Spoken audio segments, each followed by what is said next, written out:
I would like now to invite Mr. Neil Betteridge.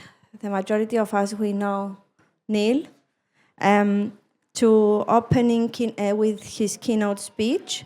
Neil Betteridge is a Senior Director of GAFPA, Chair Global Remission Coalition. Thank you very much, Kalimera. Good morning. My name is Neil Betteridge. I live in London and I'm speaking on behalf of the Global Alliance for Patient Access, but more specifically the Global Remission Coalition. There we go. I really want to follow on from the previous presentation, which was said fantastic things so well. In particular, I think Dr. Konstantopoulou, your reference to small victories being so important, whether that's hitting your self-management target, change to a lifestyle that makes you feel better. These are incredibly important. But also now, these days, clinically, we also have the opportunity to hit some big targets. And what could be bigger than a person living with a chronic inflammatory rheumatic condition like rheumatoid arthritis achieving remission, or at least the best possible care and the best possible outcomes. And this is what I want to talk to you about today. The word here, the pursuit, is really important because it recognizes that not every patient with an inflammatory condition can achieve remission. Many can, but some can't. Thank you. But what is important, we believe, is that it should be the target for everybody. And everybody should be supported to get to the best possible place in their care and treatment. So this is what this is about. Maybe I'll use this. Okay, I'll use it. Technology is taking over. Right. The coalition developed out of conversations all around the world, and many of you were part of this at EULAR and other meetings. And it was clear when we were listening to what patient advocates were saying on this topic that it mattered a lot. It was really important to patients. And this year, therefore, on the occasion of the World Health Assembly in Geneva on May the 21st, we launched the Global Remission Coalition. So let me explain what that is. Our mission, in one sense, is quite simple to describe and also quite difficult to achieve. It's quite ambitious. What we are aiming for is a healthcare system in every country in the world where patients are supported to try to achieve remission if they are living with an inflammatory condition. In order to do that, we need policies and healthcare systems which support and enable that. And here with the Agora conference, where we're looking at living well with RMDs and looking at innovation, empowerment, and holistic care, these are the three most important concepts also in this work, and I'll explain a bit more about that. The purpose, the reason we're doing this is to bring together everybody who is interested in this topic at the level of policy, to provide a platform in the way that Agora provides an educational platform, to see what it is that stakeholders, and with stakeholders mostly we mean patient representatives, patient advocates like yourselves, but also healthcare professionals working together, to collaborate on setting shared objectives for what we can achieve, and then developing the right policy messages in order to try to change policy in the direction that enables more patients to achieve remission.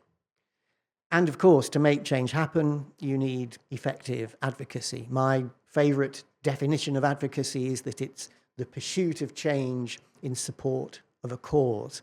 Here, the cause is helping more people to achieve remission. To do that, we need the right tools for the job. And so the Global Alliance for Patient Access, which is the parent of this project, if you like, is here to do that, GAFPA, one of the proud supporters of this Agora conference, will not usually be the organisation which speaks out. We support you and patient organisations around the world to speak out, but we can help by providing resources, advocacy, awareness-raising resources, based on what you tell us that you need. That's our role. I'm amazed and delighted to say that when we launched in May, we had 35 members already, which I thought was pretty good after a year of conversation. We've now got to 59. We're looking for the 60th to join, and if Mary Vella is around, then I'm sure Aram, if it gets its skates on this week, might well be the 60th member. So we look forward to that. And it's truly global. We're represented. We have representatives from all 5 continents, mostly patient advocacy groups, but also working alongside a medical advisory council. And from the Agora region, we have several members already in membership, and great to see some of you here today. That's fantastic, including Agora itself. It's important, if we're going to the public, to the journalists, to the politicians, that our policy messages are based on the best possible clinical evidence. And therefore, we have a medical advisory council with healthcare professionals, rheumatologists from around the world, making sure that that is the case. That they are here to partner with us and to make sure we're delivering evidence-based policy messages. The benefits of remission are very clear to you guys. You know, you know this, but a lot of people out there in the bigger world need reminding that if we succeed in helping people to achieve remission, then the benefits are several, but perhaps the most important, well, for me the most important, is that patients have better outcomes and live better lives. But also, it places less pressure on healthcare systems, which, as we know, with the demographic pressures and so on, are struggling financially and in other ways. Because if people are well supported, they need to use the healthcare system less. It's not that difficult to understand, is it? It's just difficult to get policymakers sometimes to move in that direction. And this will bring societal and economic gains for obvious reasons to you, but reasons, again, we need to explain. For example, keeping people in their jobs for longer, or enabling someone not to lose their job if they develop a condition like rheumatoid arthritis or psoriatic arthritis, lupus, whatever. And to achieve this goal, through all of the conversations we've had in different parts of the world, and we've been to APLA in Asia and PANLA in Latin America, as well as EULA in Europe, to have these conversations. The consensus has been that these are 6 of the most important issues we should be advocating on. Early access, of course. Again, people in this room know that the earlier people get treated, the more likely they are to have the best possible outcome. And there are lots of barriers, including people themselves not maybe going to see their general practitioner quickly when they get symptoms of a RMD. Perhaps the GP doesn't recognise the condition. Perhaps there are waiting times in the healthcare system. Lots of reasons why early access to treatment doesn't take place often enough. Clinical guidelines. From talking to people around the world, it's clear that in some parts of the world, the guidelines for treating rheumatic diseases say the right things, but perhaps are not always implemented, or perhaps fall behind the times. Fortunately, we're in a fast-moving climate, right? Over the last 20 years, we've seen incredible advances in therapeutic development for these conditions. And the guidelines sometimes struggle to keep up with biologics and DMARDs and JAK inhibitors coming through. So lots of reasons why there's an issue to work on there. In all of this, as we'll be talking about it in the next 2 days, high quality evidence-based information for patients that's accessible to them is really important to help them live their lives, but also help them to be good advocates. And we need public health campaigns. We need the wider world, your country, your community, to understand what is happening here and what is needed. I mentioned the issues around GPs referring appropriately and quickly to secondary care. But at the heart of all of this, again, in the title of the Agora conference this weekend, holistic care, person-centered care. So important. So we've developed already quite a few resources. A year ago, more than a year ago, we launched our first evidence glossary. And as you can see, we translated it into several languages. And the idea of this has been to pull together into one place all of the published evidence which supports the value of pursuing remission. That could be clinical in nature, or it might be socio-economic. There's lots of good evidence out there about how you can quantify the benefits of supporting someone to stay in their job full-time, for example. So we've tried to pull that into one place so that if you are talking to your health minister, your local policymakers, whoever, you can support your messages on this topic with good evidence that's validated and published. So this year we have updated last year's glossary to add in new evidence, including references, for example, on the right, you can see the definition of remission. What does it mean to patients? What does it mean to healthcare professionals? Those two things are not always the same. The fact that these conditions affect people of all age groups, which again we know, but lots of people out there don't know. And also the fact that we're seeing more and more younger people develop inflammatory rheumatic diseases, which is interesting and not well known or understood. And if you want to have a look at those resources, if you haven't seen them already, you can get to the website through this QR code or simply search on Global Remission Coalition. And we'll be producing more and more of these things. But we need you to tell us what you want so that we can then develop the resources that best help you. So we've got things like these fast facts, things which are evidence-based but relatively easy to understand, because our target with these materials is not doctors and nurses, it's politicians, it's journalists, it's the general public, it's patients. So we need to make sure the language we use is clear and easy to understand. There's been a lot going on over the last year or so since the coalition got launched. We have quarterly webinars. Some of you in this room have participated in those. I was interviewed recently for a podcast. It's called the Pioneering Patient Podcast. As an advocate, you know what it's like. I don't often speak about my own personal experience, but you know, I was 4 years old when I developed juvenile arthritis. I spent a lot of time in hospital, a lot of time in a wheelchair. So I'm one of the lucky people who could achieve remission. Sometimes it's easier for children to get there, sometimes. But in this occasion, it seemed like a good way of using personal experience to illustrate the wider policy agenda here about how important this is. And then just a couple of weeks ago, we were continuing this consultation with patient advocates in Japan alongside the APLA Congress. And there's still a lot going on right now. I personally won't be there, but GAFPA and the Global Remission Coalition are having the next meeting in Rio de Janeiro next week, again, seeing what it is that patients need in order to be effective advocates here. And we'll be hosting a meeting at the ACR as well, the American Congress of Rheumatology. And as you all know, World Arthritis Day is getting really close. So we've got things going on for that, and I'm going to say a few words about that really quickly. Before that, just really a summary of all the different things the coalition is doing, but what it does will be shaped by what the members tell us. So keep talking to us, keep telling us what you need, please.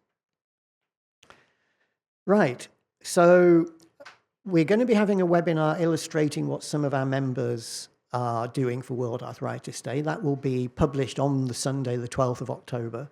But we at the coalition are also doing our own campaign, and we're calling it Reaching Remission Across the Globe. And the idea here is very simple. It's simply to take short videos of patients who have achieved remission and for them to simply tell us what it has enabled them to do. 10 seconds, something like this. So just as a quick example, you know, my name is Neil, I'm from the UK, and because I've achieved remission, I don't know, I need to work out my message, but I can chair the Global Remission Coalition, or I can take the dog for a walk, something like this. So can I ask a question? You don't have to answer this, but if you are a patient living with a chronic inflammatory condition, like RA or whatever, and have you achieved remission? Has anybody in this room achieved remission? And if so, would you object to telling me, showing? Yes, one, at least two, four, three.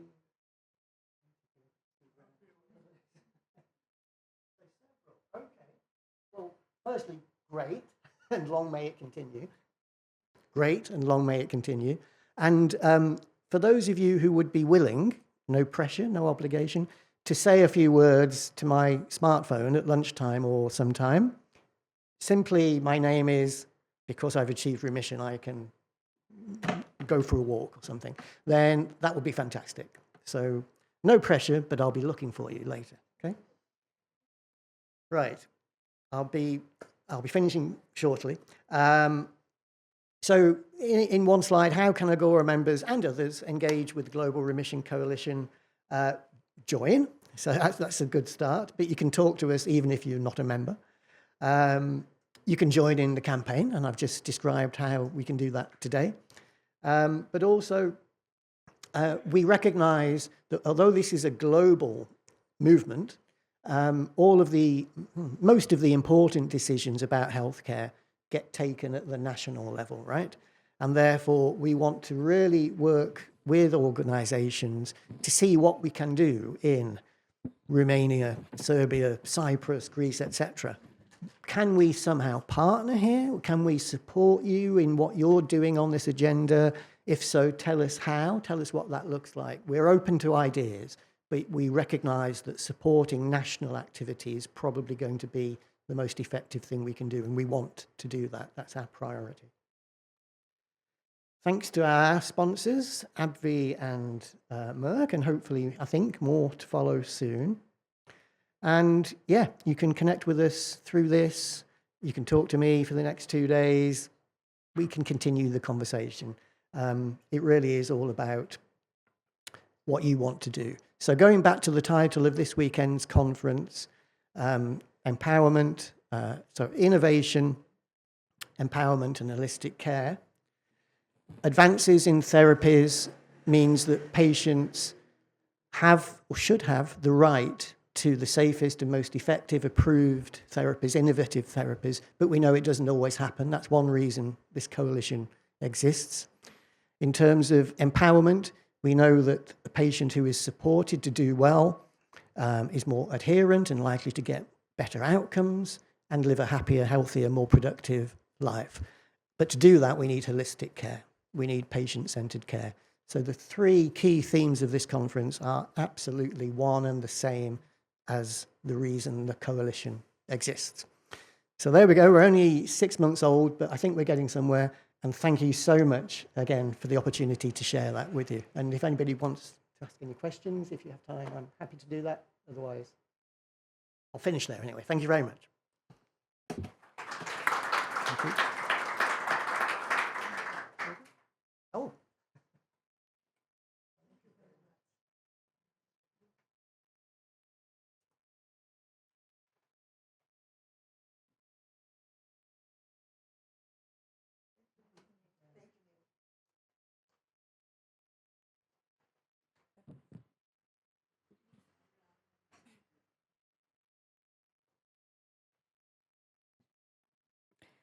Thank you, Neil. I'm sure that the rest of the members of Agora, that they are not yet part of the Global Coalition, they will be after this very informative presentation. And we have all only to gain from this Global Coalition, because it's not only a European project, it's a global project, and we can take a lot of practices from outside of Europe, especially from the West, that they have a lot of ideas and good practices.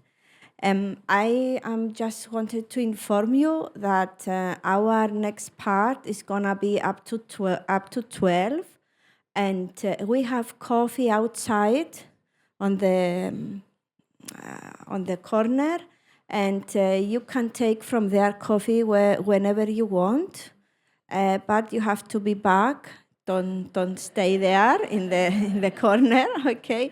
You can take whenever you want and come back in the room. Now we are continue with the topic holistic approaches to managing RMDs. And I would like to invite Dr. Elena Nikiforu. The majority of us, we know Dr. Nikiforu. And Dr. Nikiforu is a rheumatologist, reader in Rheumatology and Medical Education, Center for Rheumatic Diseases.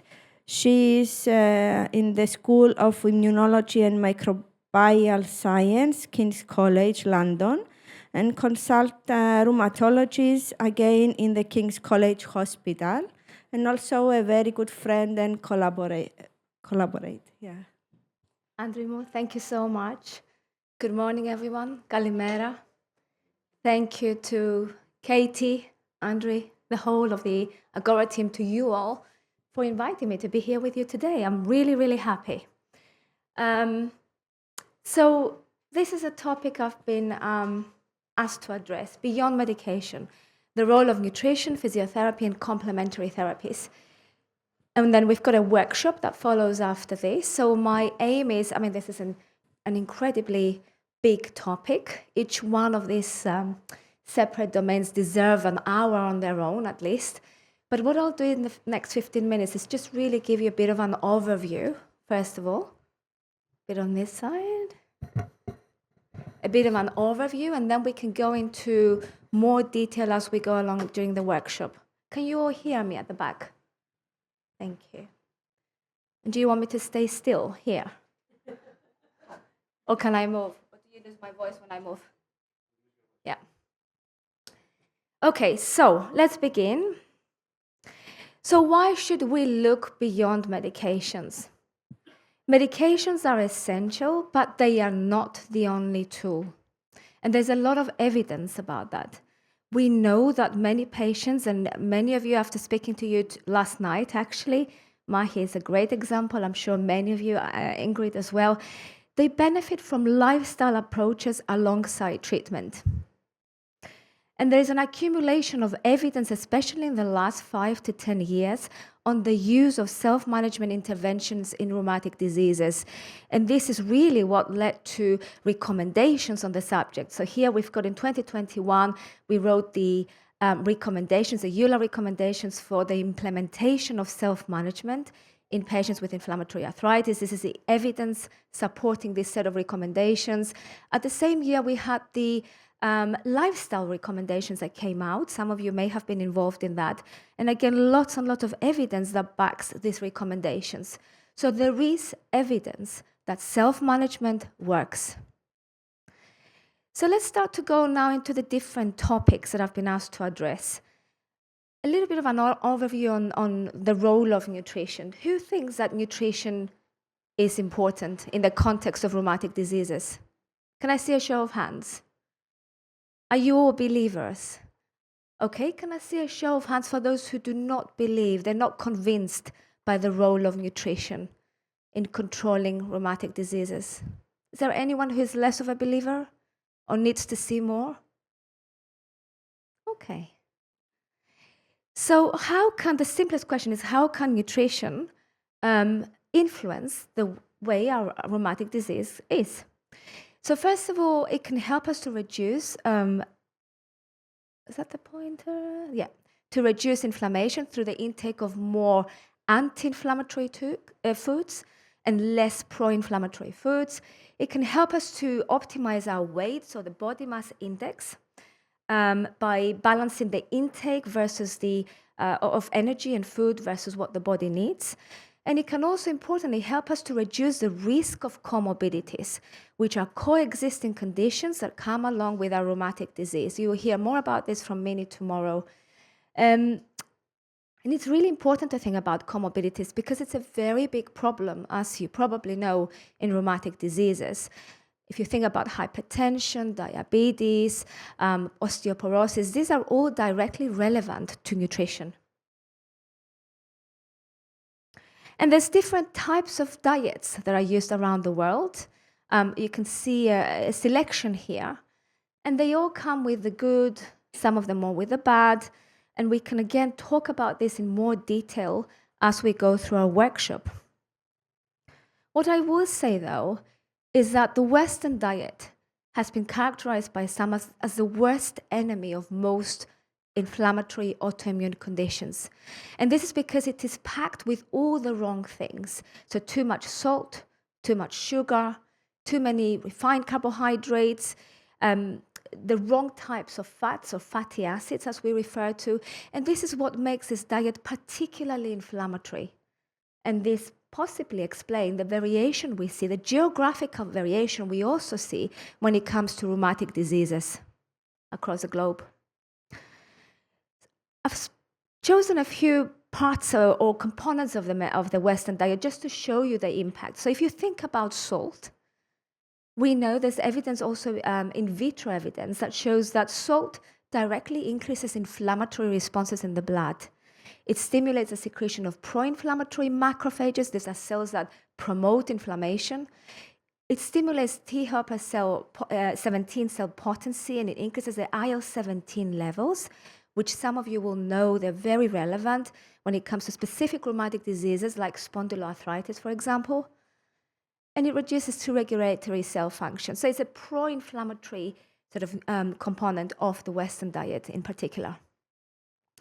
Just to show you the kind of evidence that we have, this is data from the SUN cohort, which is a large cross-sectional study. As you can see, more than 18,000 individuals. And it looked at the relationship between sodium intake and the development of rheumatoid arthritis in the first place. And it showed a dose-dependent relationship, meaning that the more salt that was taken, the higher the risk of developing rheumatoid arthritis, an association that was more prominent in people who were already smokers, which is the gray bars at the back here. This is because smoking is already associated with a higher risk of developing rheumatoid arthritis. So well done to those who were smokers before and have given it up. Now, a word about sugar, which is another important constituent of the Mediterranean, of the Western diet and the Mediterranean diet. So this is a study from the US in Boston. It's a nurses' health study. As you can see, 180,000 women included, so large numbers of participants. And in simple terms, it showed that regular consumption of the very sugary drinks, the high fructose corn syrup sweetened soft drinks that are used in the US, were associated with an increased risk of developing seropositive rheumatoid arthritis. So sugar and a direct link with developing seropositive rheumatoid arthritis. This is big. Now, I wanted to spend a little bit of time talking about the relationship between sugar and inflammation. This is the work of a good friend and colleague, a professor of dietetics from Imperial, now in Cyprus, Professor Philippou. This is part of her PhD work. Let me explain to you what happens when we consume sugar in the blood. So say, what's your favorite sugary dessert? Shout out. What do you like eating that's sugary? Chocolate. Eon. Have you tried the Eon chocolate from Greece? Some of my favorite chocolate. Does anyone know Eon? Eon amygdalou? Of course we do. Whoever doesn't know about Eon chocolate, I recommend that you buy some before you leave this country. It's incredible. So let's think about Eon or any milk chocolate that you eat. If you follow my cursor, I'm going to try and walk you through this. Boriana, is that for chocolate? So if you eat a bar of chocolate, what will happen to your blood levels? This is not very good, but if I go there, I'm going to lose my voice. So can you see this? Okay, so if you eat a bar of chocolate, this is for our colleagues at the back as well, what happens to your sugar level will go very quickly up, yeah? that will stimulate the secretion of insulin. Insulin is a pro-inflammatory hormone, okay? Insulin will tell your sugar levels quickly back to the cells. You need to come down. This is not a good response. So blood sugar levels will then drop very quickly. That rapid drop in the blood will stimulate the secretion of cortisol. Cortisol is a stress hormone. It's an inflammatory hormone. So this creates a very inflammatory environment in the blood. This is what we call the milk chocolate, for example. Many of them, they're a good example of high glycemic load meals, high GI foods. Have you heard of that before? What we need to be eating is more of the low glycemic load meals, low GI foods, which cause much more steady increases and decreases in the blood sugar levels that do not stimulate these inflammatory reactions in the blood. This is how sugar creates inflammation in the blood. It's an indirect response. Exactly. Andrew says, so we must eat dark chocolate. Dark chocolate also comes, cocoa powder is highly anti-inflammatory and antioxidant, Andrew. So it's a very good food to take. And I think it's worth training ourselves to like bitter chocolate. So these are examples of what we should be doing, the low GI foods. I thought you'd be interested in seeing some of these. Pasta al dente, this reminds me to make a comment about the way we cook our food. The way we cook our food also matters. So if you overcook the pasta, what you do, I think I've got another slide. What you do is you release the starch much more quickly. Yeah? It's a bit like this. If you overcook them, the starch, the sugar comes out. It's a big rise of blood sugar level. Okay? That's why it's better if you eat your pasta al dente, so that starch stays packed. Yeah? Good. Well, I'm glad. If I can teach you something that you didn't know, then mission complete. So I'm very happy to hear that I can tell you something that you don't know about. So it shows that if the way we cook our food can change the properties of the food. It converts, in this case, pasta from low GI to high GI. It's the same for oils. Oils have heat points. If you overheat a good oil, like an olive oil, you would destroy its properties. So when you use, for example, the olive oil, it's better not to overheat it and eat it raw. Here you see examples of high GI foods. These are all the things that we should ideally be avoiding. All the foods that our children like, we like. And I don't want to make you depressed. This is not my aim here. My aim is not to tell you, do not do any of this, do all of the other stuff. No, it's about finding a balance, okay? And doing more of the good and less of the bad. But it's interesting because we like melon and watermelon a lot in Cyprus and Greece, and it has good properties, and in Bulgaria has good properties, but then it does do that sort of curve in the blood level in terms of the sugar. So really what we should be doing, I'm sorry it doesn't come out very well on the green there, but we should be moving away from what you see there in the red box, so pro-inflammatory foods, to consuming a more anti-inflammatory foods, what you see here, which are foods that are low in added sugar, high in phytonutrients, which are plant chemicals, high in fiber, good for our gut microbiome. We can talk a little bit about this later on. Low GI foods, low in saturated and high monounsaturated fat. These are the good fatty acids. High omega-3 fatty acid foods, whole foods, and foods that are rich in vitamins and minerals, naturally rich in vitamins and minerals. Is there such a diet? I accidentally mentioned it before. The Mediterranean diet. Excellent. So this is the recommended diet in rheumatic diseases. This is what guidelines say. The French have written guidelines on nutrition, what we should be eating in the context of rheumatic diseases, and they recommend the Mediterranean diet, and we will see more of this. We also recommend it in the UK. It's difficult, especially if you're in the wrong part of the world, but it's the most anti-inflammatory and antioxidant diet for many reasons. And it's not because of individual, it's the synergy between the individual components that we see in the Mediterranean diet that makes it so effective. So here you see the Mediterranean pyramid. At the base, you see the things that we should be doing more of. So more plant-based products, whole meals, nuts, which have a lot of the good fatty acids, the omega-3. fish, and at the top of the pyramid, you can see what we should be doing less of. So less red meat, less dairy products. And you can see here, extra virgin olive oil is a core part of the Mediterranean diet. It is power. If you want, I can show you a slide about extra virgin olive oil in the workshop. But it has something called the omega-9, monounsaturated fatty acids, and it's power. If pharmaceutical industries knew, they probably do know, but they're keeping very quiet, what extra virgin olive oil can do, then maybe some of the drugs would be modified to include a bit of that.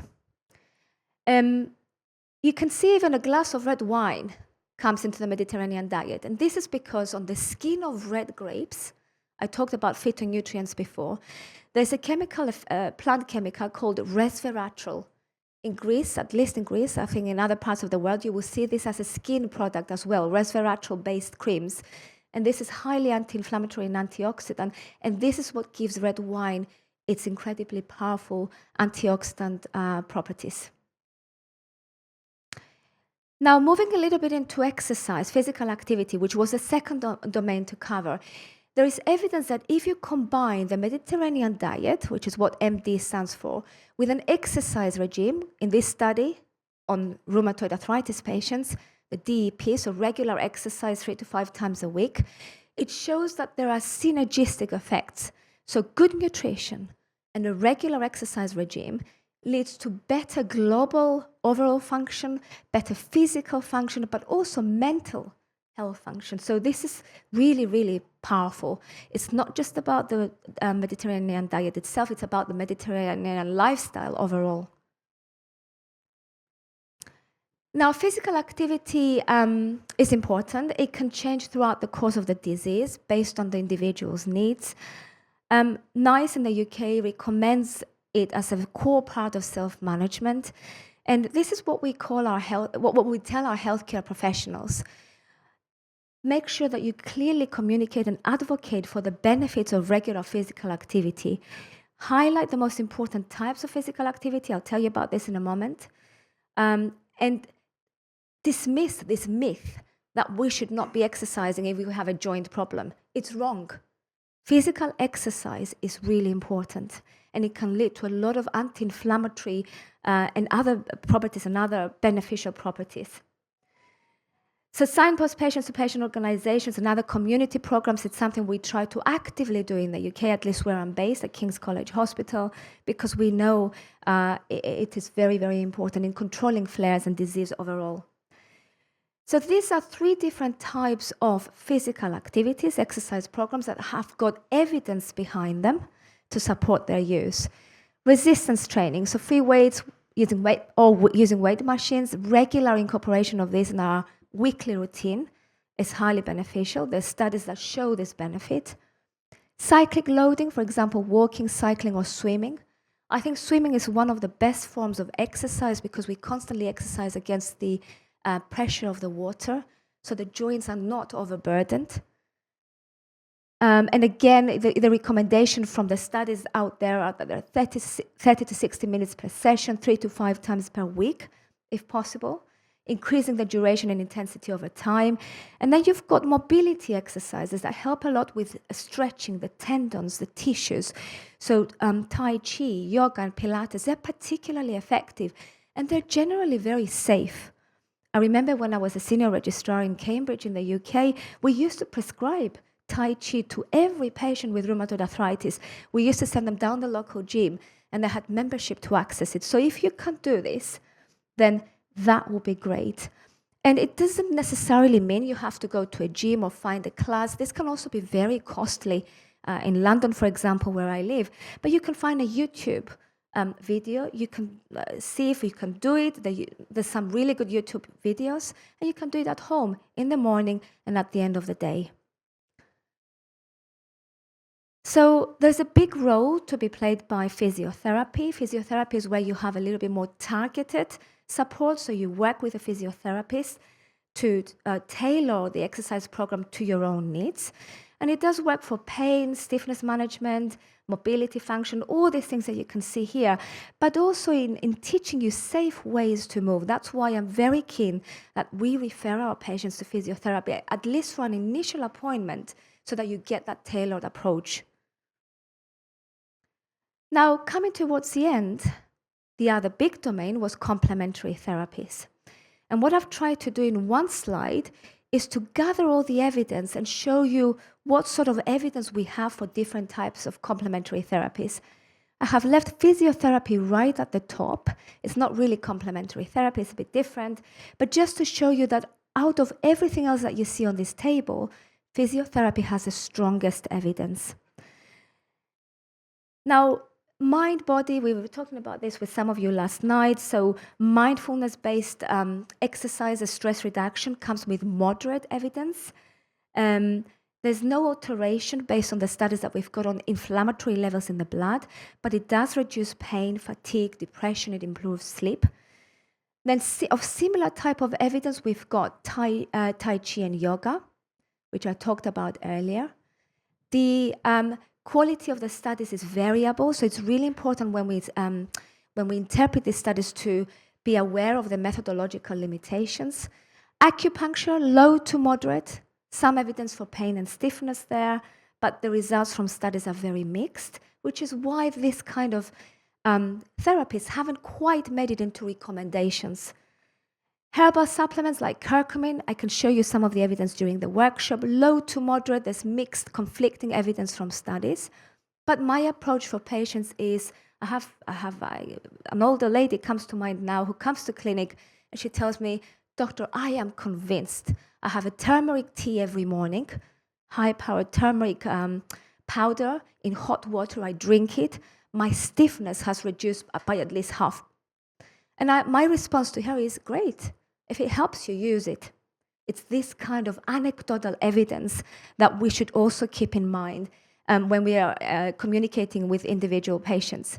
And then massage manual therapy comes with the lowest sort of evidence based on studies. There's limited trial quality. We can't say much. This is a sort of therapy that hasn't made it into recommendations because the evidence is not robust enough. So some practical tips. Use complementary therapies as adjuncts, not as replacements of prescribed therapy. I do know that some of you have been able to replace your medical therapy with some of these interventions. Great. But what I need to tell you is that there is no evidence that suggests that any of this should be replacing medical therapy. Prioritize exercise, physiotherapy. Ask for a tailored program that you can manage. Consider complementary therapies like mind, body, yoga, Tai Chi, and acupuncture. If they work for you, keep them up. And importantly, think about the use of an anti-inflammatory diet, with the Mediterranean diet being a good example, but be cautious with nutritional supplements because they're also very costly. They don't have enough evidence behind them. I can tell you that the ones that really have the strongest evidence behind them is the omega-3. And I can tell you a bit more about this in the workshop if you want. But the omega-3 are probably the only supplements that we will be actively recommending, not just for the rheumatic disease, but also for comorbidities like heart disease. Yes, Boriana?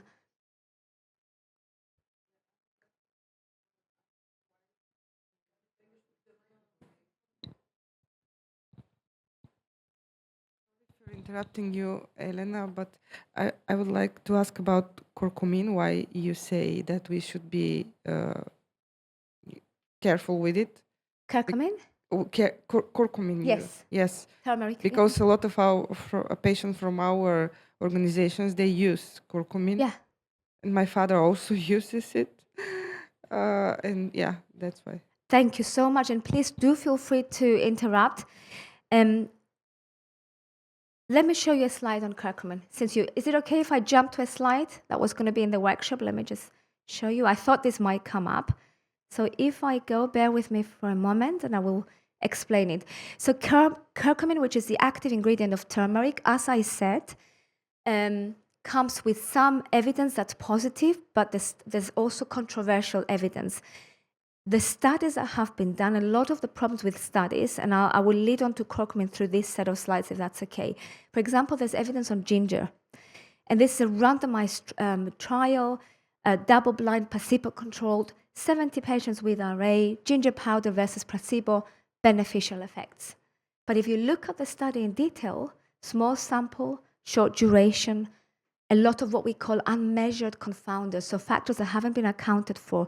So robustly talking about that relationship, ginger intake, less inflammation is not accurate enough. Same with cinnamon, similar kind of evidence. And here is curcumin. So this is a study that came out about 2 years ago, and it sought to ask this question: could curcumin maintain remission in patients with rheumatoid arthritis while they're tapering their conventional DMARDs? And it showed that, and you can see it was a fairly well-conducted study.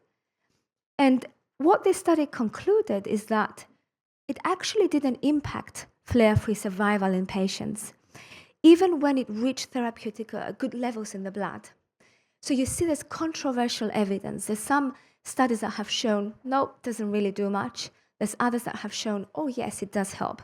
And that's why I said earlier that I go very much with anecdotal evidence. If it works for you, for your dad, for my patient, and there is a noticeable difference, then use it.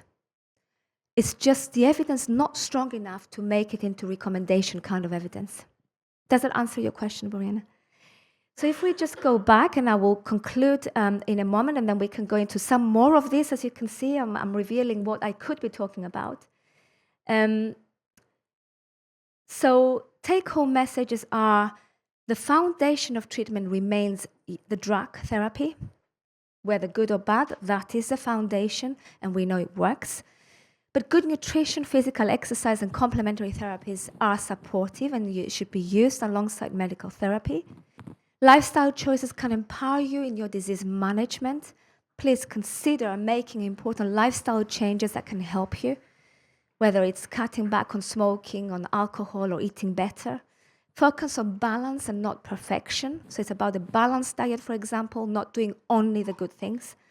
And personalization is key. Work closely with your team to tailor approaches, for example, when it comes to physical exercise, that are relevant and possible for you. Thank you very much for listening. I can continue with the workshop anytime you want me to continue.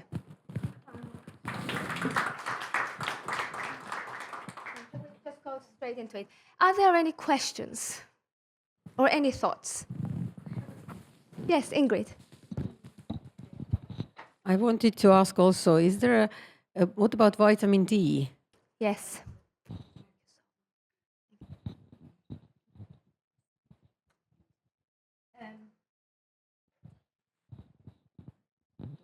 The two supplementations I would recommend are vitamin D and omega-3. Thank you, Amalia. This is a great team of people. I get my water, I had my tea, I have thank you so much. Let's see how it goes, and then we can decide together. How much time have we got? Elena, we have 30 minutes. 30 minutes. Okay. Yeah. Do you want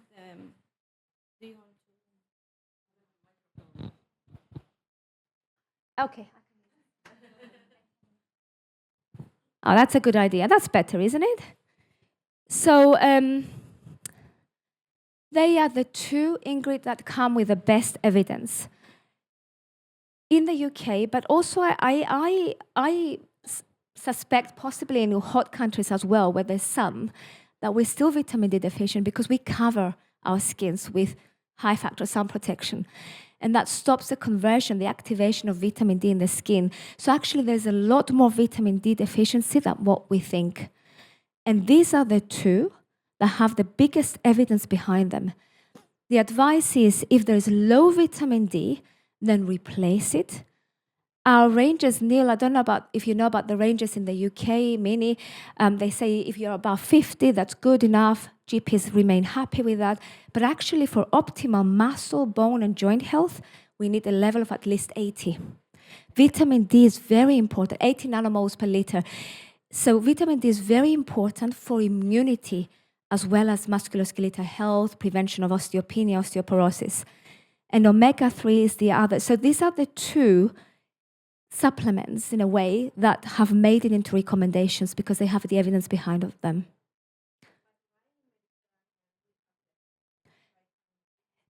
fact that we are on a very sunny countries all time, especially in Cyprus that we have all time sun.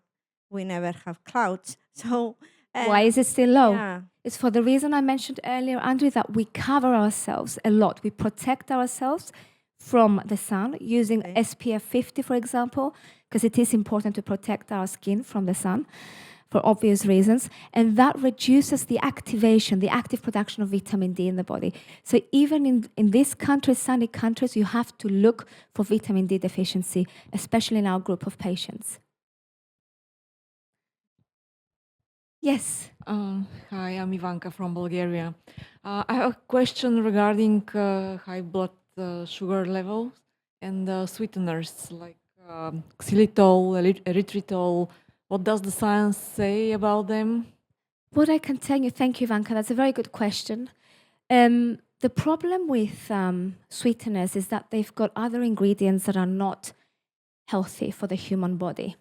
Some of them have aspartame, which has been linked with Alzheimer's, memory deficit. So this is most of the criticism around sweeteners. That, yes, they give that taste that you wish to have, but they come with, this downside. It will come to it, begins with S. There's a type of sweetener that's a little bit healthier. Stevia, yes, thank you. So stevia, there's some of them which are better because they don't have this, aspartame is a very big one that has a lot of evidence behind it, that aspartame in neurological issues. So choose the right one in a way if you really need to use a sweetener. But if you don't need a sweetener, then great. It's that kind of approach. Thank you. It also reminds me to say something about salt, which is similar. Because we like salt, don't we? Mediterraneans like salt a lot. Who likes salt? Dimitris just smiled. I saw his big smile up there. Of course we like salt. What can we do to replace that need? Herbs and spices. As I said earlier, we're seeing a lot of health spices, herbs on health shop displays. Some of them are very costly. And it's because they come with these huge anti-inflammatory and antioxidant properties, at least in vitro.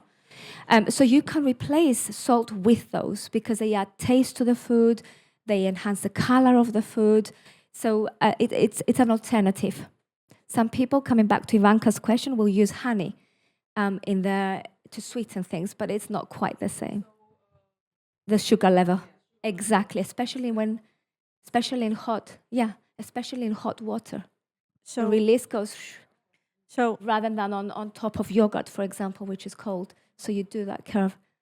So stay focused for the herbs because we are on a city that in the city center is full of herbs.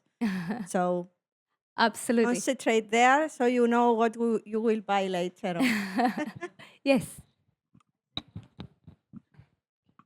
I think that one of the big problems, at least in Israel, I'm from Israel, that most of the supplements, the more healthy food, it's much more expensive. Yes. You're absolutely right. What's your name? Liat. Liat. Thank you. You're right. This is a big problem in London. I work in a pocket of London, Neil, many know, that is Southeast London, very socially, ethnically diverse, a lot of poverty. I cannot tell my patients, you need to be doing this. I tell them what is good, what is bad, but it's very extra virgin olive oil is very expensive. I think it's also still very expensive in Greece and in Bulgaria. It's gone up compared to how it was before. So this is a difficulty. But at least knowing of the bad things that we should be avoiding, if we minimize the bad and do as much as we can of the good, paying also attention as to how we cook our food for the reasons I explained earlier, it's really, really important. Yes, no problem. Thank you, Elena. Speaking about vitamin D, Yeah. what would you say about vitamin K? Because we know that it should be combined in some cases. For absorption and other purposes, absolutely. So, and you will see some supplements are combined for that reason. In the case of curcumin, for example, it's often combined with piperine, as in the example I showed you earlier. The study was with piperine because it aids the absorption. vitamin K, like other naturally found vitamins, actually, the more natural you get these vitamins, the better. That's why I said opt for foods that are naturally rich in vitamins and other good nutrients. They're beneficial. Sometimes the combinations work. Vitamin D has evidence in spondyloarthritis, in rheumatoid arthritis. The lower it is, the higher the disease activity. There was a recent New England Journal. You have experience of Personal that. experience. So that there is a lot of evidence behind this. I see the discussion is going a lot around nutrition. I had a slightly different plan, but if you want, I have some more slides on nutrition that might be relevant to you. What I was going to do with the workshop, apart from highlighting this slide, but I'll come back to this, it was to think a little bit about this and discuss it together, and then plan something more individualized for you all. But if you would rather, we can stop, take a break, do this for 5 minutes. But if you would rather I tell you a few more things about nutrition, I'm equally happy to do that. What do people prefer?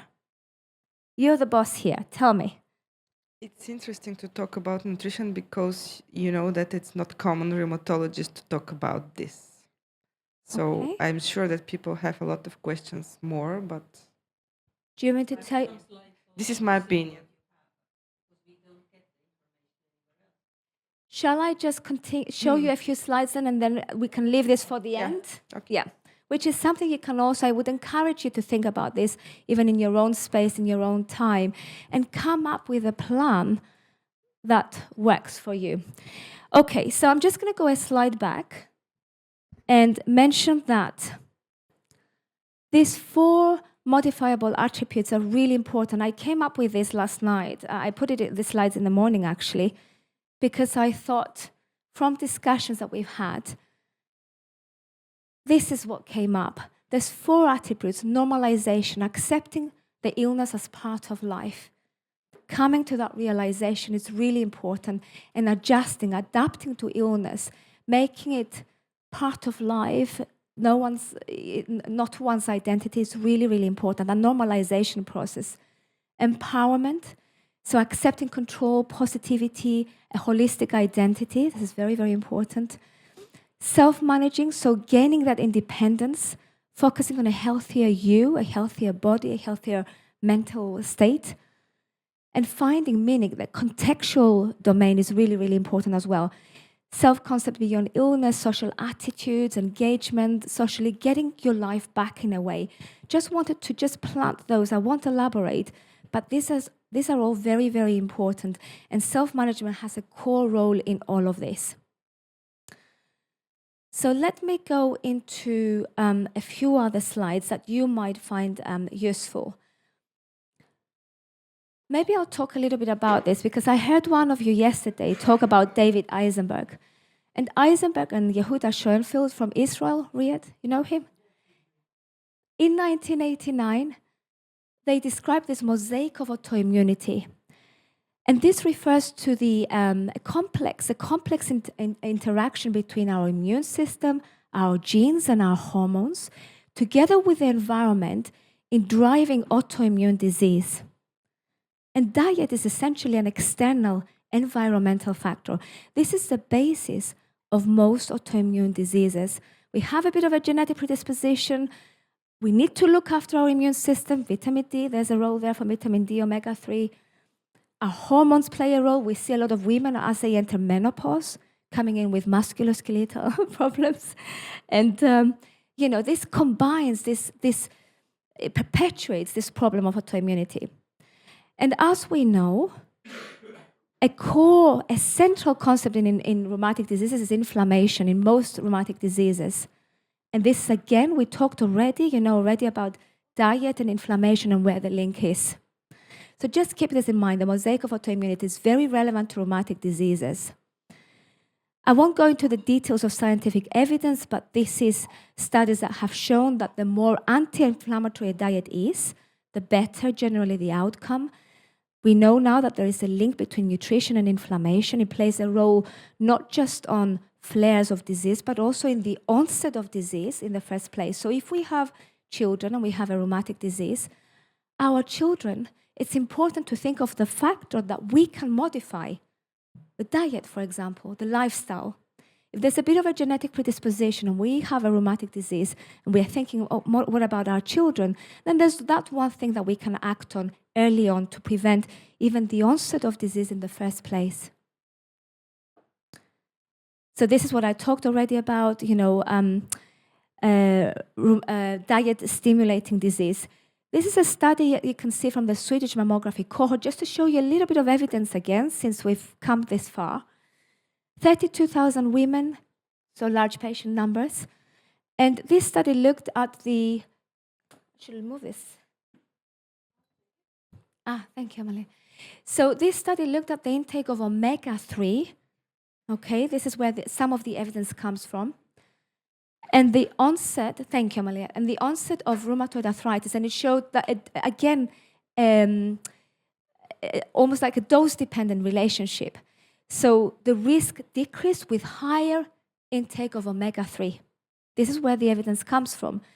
And this is why we have come to the conclusion that, it can also play a role, diet, in rheumatic diseases. We talked about the types of diet, we talked about the Western diet, but I'm going to talk to you a little bit about the fats, the omegas. You want to know a little bit more about the omegas? So you can choose your supplements right. So oil is made up of, the other way. So fatty acids is what we see in oils, different types of oils. And fatty acids are essentially a chain of carbons with what we call a double bond at some points. This is what we call the omega end, the H3C. And if the double bond that I mentioned is at the 6th carbon from the omega end, so 1, 2, 3, 4, 5, 6, it makes it an omega-6. If it's at the 3rd carbon from the omega end, 1, 2, 3, it makes it an omega-3. What is particularly interesting is that a subtle change in the position of this double bond dictates how the fatty acid behaves in the body.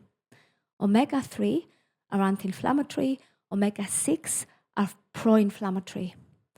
But what is particularly relevant is the ratio between the two in the blood. We need more omega-3, less omega-6. It's that balance that we need to get right. And here you can see the different sources, omega-3 and omega-6.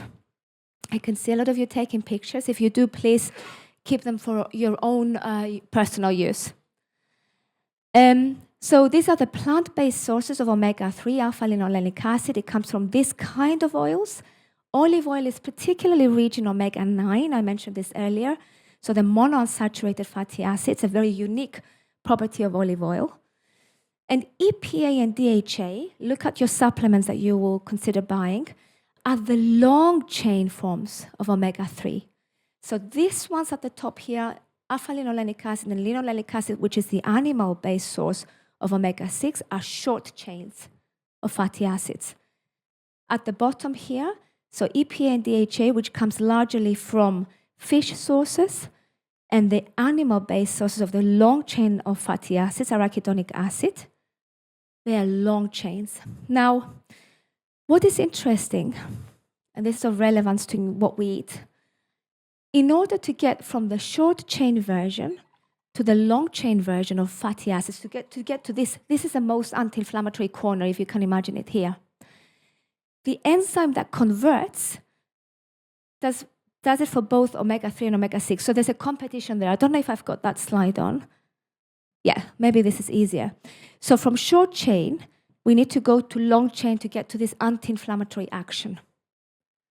These are the pro-inflammatory, remember? These are the anti-inflammatory. This conversion here suffers because the enzyme is the same for both sides. And that is why you will often hear dietitians say that if you can get to this stage, the EPA and DHA, the long chain, directly from fish sources, this is what you should do, okay? Because you get there much faster. If you rely on too much of the short chain omega-3 to get to this anti-inflammatory stage here, the long chain, then you will waste a lot of the food. You need higher quantities, for example, of nuts, which have the good omegas, compared to an oily fish to get to this anti-inflammatory, antioxidant property. So this is where it all becomes relevant. Lots of evidence. I'm not going to spend too long on this. Lots of evidence on omega-3. This is a study that was published 10 years back in the Annals of Rheumatic Diseases, and it showed that supplementation of high-dose omega-3 was beneficial in terms of outcomes in patients with RA and in terms of needing to switch therapy. So this is a sort of recommendation that made it into the national guidelines, for example, at least 2 grams per day. And if you're going to buy supplements, make sure that on the box it has higher amounts of the EPA, DHA, which are the long-chain fatty acids, because they will get you to that anti-inflammatory stage much faster. Is that clear? Yeah. We've talked about salt, herbs. I've told you a little bit about the evidence that's out there. We need more. The studies are not great. This is a problem with the studies in nutrition and inflammation. We need more robust evidence. We've talked about sugar. Sorry, this wasn't planned. I just added them in case we needed to refer to them. Now, I promised a slide on extra virgin olive oil. Its power. It reduces inflammation. This is just a brief overview of what extra virgin olive oil does. There is evidence in vitro that it reduces pro-inflammatory molecules. It reduces oncogenesis, so cancer gene development. It increases cancer cell death, apoptosis. It enhances drug absorption. Lots and lots of good properties there. And it's naturally rich in other vitamins like vitamin E, vitamin K, that Boriana mentioned before, polyphenols, so plant-based chemicals that are really, really effective. And of course, the key constituent that gives it its power, it's oleic acid, which is the omega-9, the monounsaturated fatty acid. This was a study that looked into people from all over, well, actually this was in Switzerland, whether they could adhere to the Mediterranean diet. It is a big question.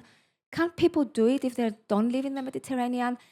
And there's evidence that they can, but it can be difficult.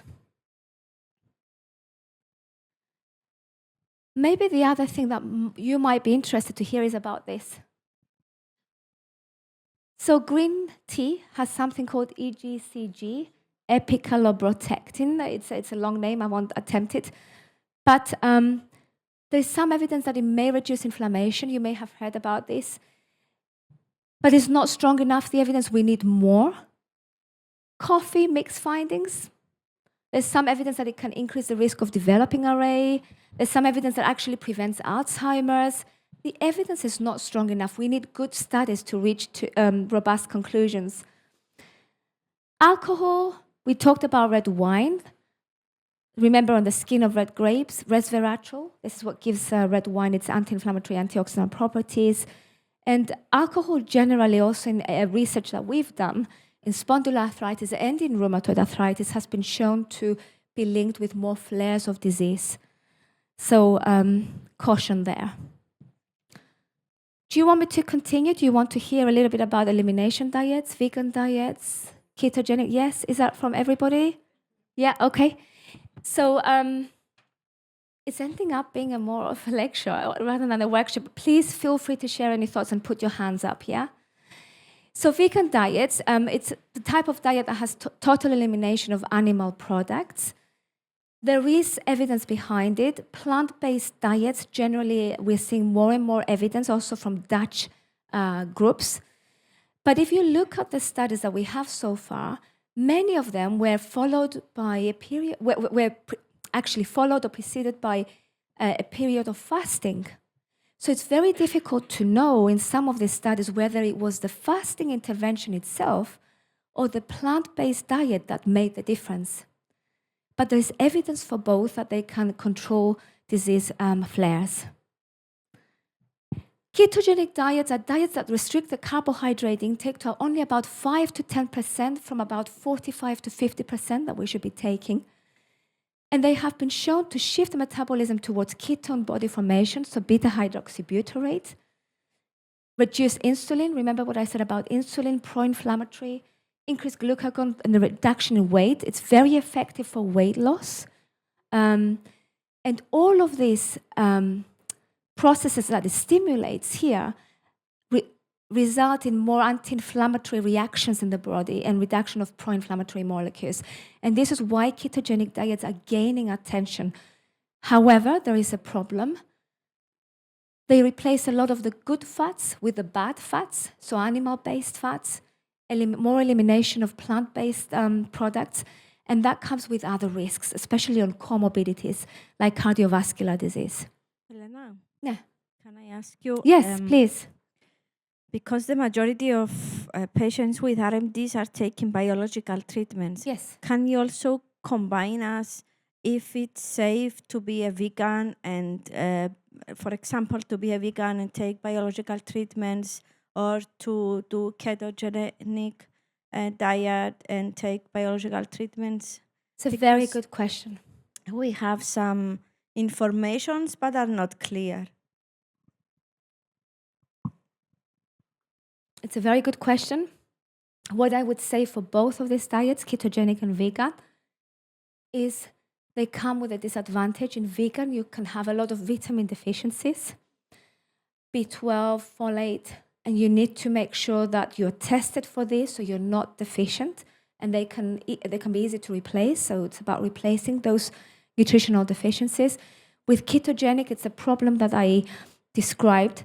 So they're not balanced diets, and this is my problem with exclusion diets. They're not balanced, and they can lead to a lot of nutritional and vitamin deficiencies. So they have to be done together with the support of a dietitian. So anything that's missing can be replaced. But no direct contraindication with biologic use, for example. There's another interesting area, and it's this one. Gluten or no gluten for rheumatic disease. Who's come across this controversy before? What do you think about it? Has anyone noticed a difference?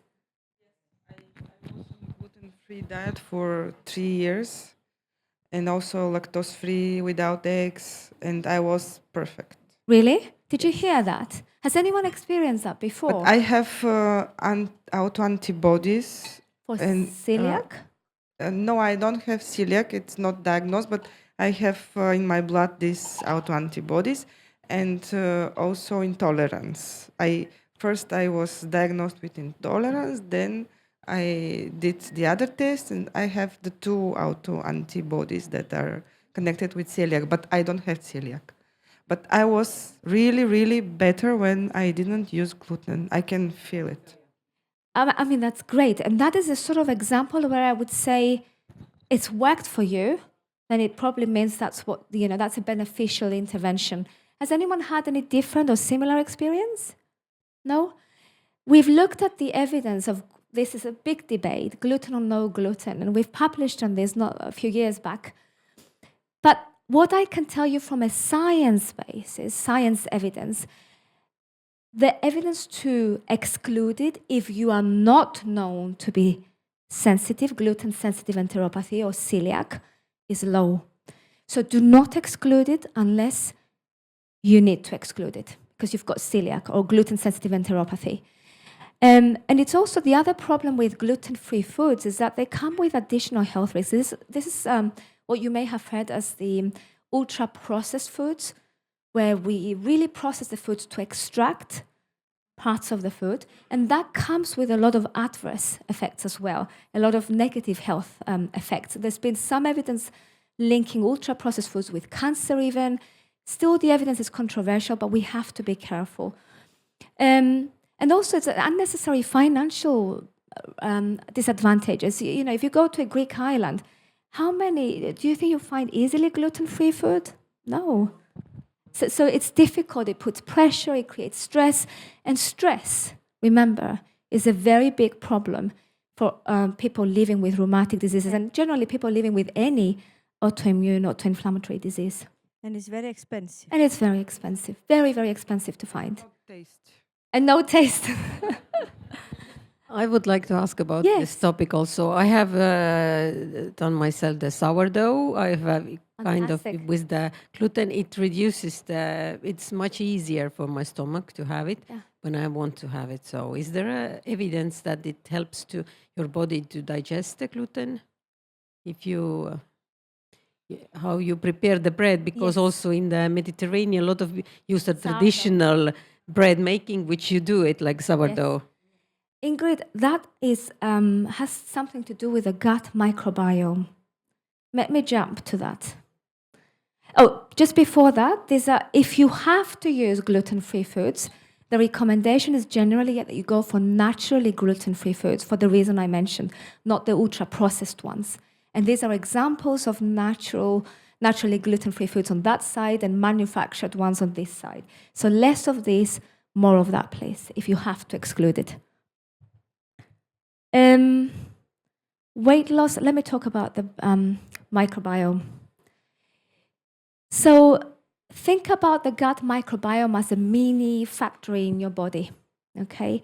About 70% of the antibodies are created in the gut. There's a very important crosstalk between the gut and the immune system, the hormonal system. There's a very actually direct talk there. And the gut microbiome is essentially a big factory of trillions of fungi, bacteria, viruses. This is what forms the gut microbiome. And it's really important to keep it healthy, to keep the good friends there, because of the reasons I've mentioned. There's a lot of inflammatory reactions that can take place in the gut. And this is where the role of pre and probiotics comes into the picture. So these are also some supplements that you might consider, not just for inflammatory rheumatic disease, but also for inflammatory bowel disease. So prebiotics are those fibers that are not digestible by our body, and thus they help the gut microbiome to grow and stay healthy. They include asparagus, artichokes, bananas, beans, leeks, garlic. All of those things are good. They feed the microbiome. They enhance the good fibers that need to be there for these organisms to grow healthily. And probiotics are live bacteria found in foods and supplements. They include sour milk, so kefir, you find in Greece, in Turkey, Bulgaria, sauerkraut and tempeh, which are fermented cabbage and fermented soybeans respectively. And they're very good, again, for allowing the good organisms to grow in the gut. Ingrid, this is where sourdough comes and yeast comes into the picture. And this is where I think the beneficial effects, at least in part, come into this. So generally, dietitians recommend that we consume a few portions of both pre and probiotics on a daily basis so that we can keep our gut healthy. Anyone uses probiotics or prebiotics? Yeah? Riyad, what do you think about them? They work? In what way? You feel GI symptoms, gastric symptoms? Very good. Andrew? Me also, because I have Crohn also. And especially when I take yogurt, the traditional one from sheep, the live yogurt, I feel better. There you go. And when I pain my stomach and I take yogurt, I am relieved from the pain. This is how powerful the gut microbiome is. Yes. Yes, that is the problem. And so, did you hear this? So sauerkraut, the problem with some of the way fermented cabbage is made, same with soybeans, is that if they have a lot of salt, then it brings the bad side as well. So you have to be careful. Better to make it on your own if you can, and with less salt, and do it in a better way. Can use vinegar. Vinegar. There you go. Andrew, do you want to tell us how to do this? Yes, The Cypriot way. Yeah, instead of using water and salt, you can use vinegar. Water and vinegar. Water and vinegar, so you don't have this amount of sugar in the sour. What if we put some dried mint in there and dried oregano and herbs? Yes. And then when we take it out, we put a little bit of extra virgin olive oil on top as well. Mhm. Riyad? I also making sour cabbage Cabbage, yeah. and sour cabbage. Yeah, I'm putting garlic inside Amazing. and these small hot peppers, the red ones, a little bit just to make it a little bit. Isn't it great how we can... You've given me ideas now. This is great how we all learn from each other. Did you hear that? Will you try it? Who wants to try this? Will you go back home and make some of this? I will. There's something I wanted to tell you on this very topic. How long do we have? Can I? Yes, Can I play Boriana. the bad cup? Because you say that prebiotics and yogurt and everything is good, but I think that it's really individual because, as I said, I'm Lactose. sure that there are other people like me.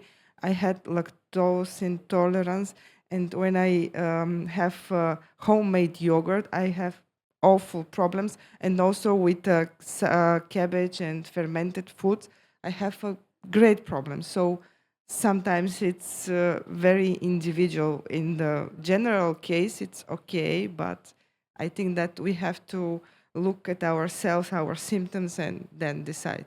You make a very important point. It really has to be, and maybe we can conclude with that remark. I think we might be getting close. We can talk over the break and tell you a few more things. Yes, remember, it has to be tailored to individual needs. There is no one size fits all. Everybody is different. Our gut microbiome is different, which is why, maybe I can finish with this. I don't know if you know, but some of the latest research in RA they're starting, but also in spondyloarthritis. Have you heard of fecal transplantation? Isn't it interesting? So this is whereby you're transplanting from a normal individual gut microbiome through stool collection into a capsule form, into a person with disease, rheumatoid or spondyloarthritis, with the aim of changing the gut microbiome of that person. I'm very skeptical about that. I hope I'm proven wrong because I can see the theory behind that. A good microbiome to help grow it in a person affected with disease. But it's interesting because there's no one individual who is the same. For the very reason you mentioned, that's a very good example, Boriana. We have different gut microbiomes, and the intervention has to be very tailor-made. Ingrid? Yes, I have one last question. Yeah. You showed also that about the coffee and with methotrexate, it's about how it's the nutrition and the medicine, like biologics, but what we have to keep in mind, what are the main things you know? Generally, not just biologics. Thank you, Ingrid. That's very good. Again, your questions are brilliant. So with conventional synthetic DMARDs as well, sometimes coffee and drugs, generally, I find that for my patients as well, it just doesn't go well. It can cause nausea, enhance all those adverse effects that we see with methotrexate, for example. There's no solid evidence to say one or another, by the way. There's no evidence that says coffee will do this.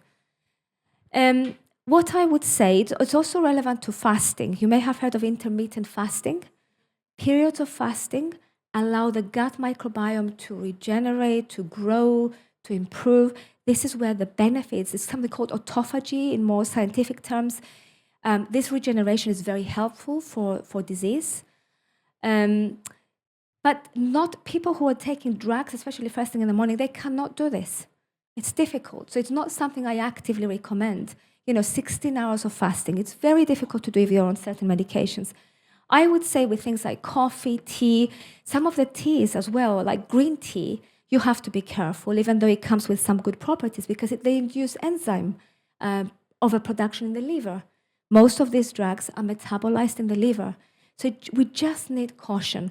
And that's where it also comes back maybe to the very final message I can give, that everything balanced and in moderation, and you will not go wrong. Thank you, Ellen. Thank you.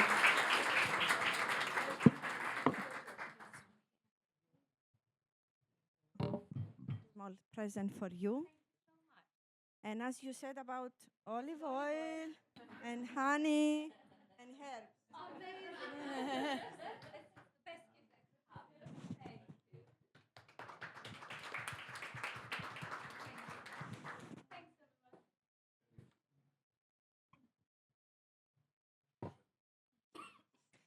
And now I would like to invite Dr. Martina Rekatsina, if I am telling correct the name, to talk about pain management innovations, new technologies, lifestyle changes, and non-pharmaceutical approaches.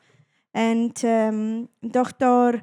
Ragazzina, it's just a minute, sorry. She's an assistant professor of anesthesiology and pain management, University of Athens, Greece, and associate professor in University College of London. Thank you very much. Thank you very much for the nice introduction. Good morning, everybody.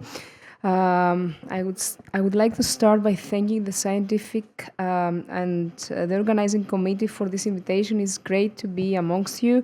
It's my first time in this congress, and I really like the setting. It's really nice talking to the patients and not to doctors as usual. Today I'm going to talk about pain management innovations. Let's start. So, you know better that rheumatic and musculoskeletal diseases include more than 200 conditions.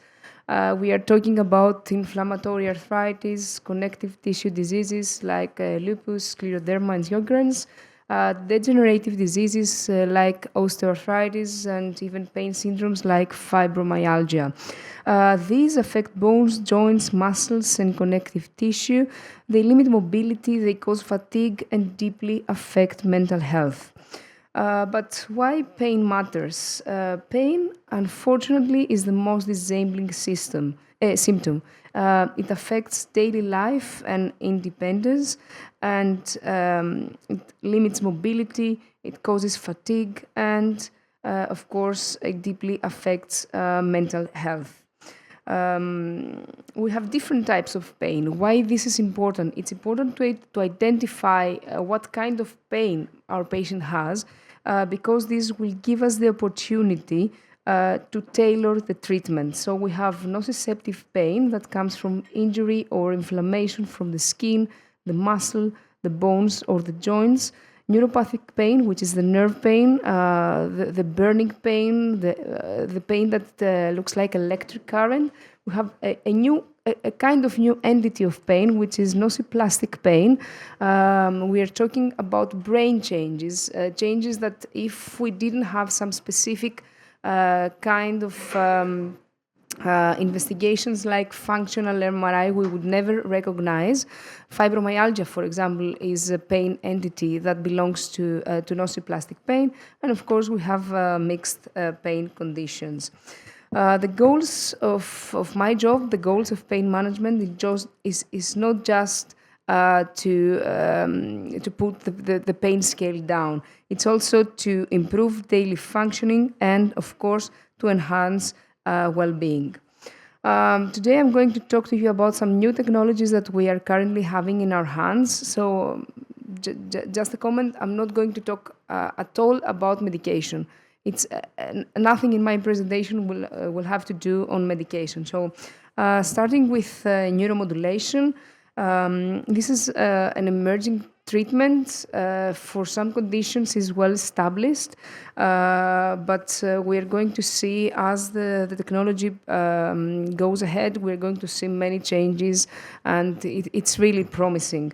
So we are talking about small devices, either invasively implanted into the body or non-invasive techniques. These are options for patients that have long-term pain and other treatments fail. We are talking about spinal cord stimulation, dorsal true ganglion stimulation, peripheral nerve stimulation, and even vagal nerve stimulation. I'm sure some of you know more things than me probably about vagal nerve stimulation. And of course, we have non-invasive techniques like transcranial magnetic stimulation and transcranial direct current stimulation. I'm sure you will run on, if you start looking for neuromodulation, you will run on these difficult ideas. Moving on to other minimally invasive techniques, it's very nice that we have in our hands something that doesn't include medication, so we don't have to use any steroids or any local anesthetics, only just for in small portions. We have radio frequencies, so we have different types of radiofrequency. We have conventional radiofrequency, cooled radiofrequency, and pulsed radiofrequency. Maybe all this is Greek to you, but we have different types of pain that we can use them with very good results.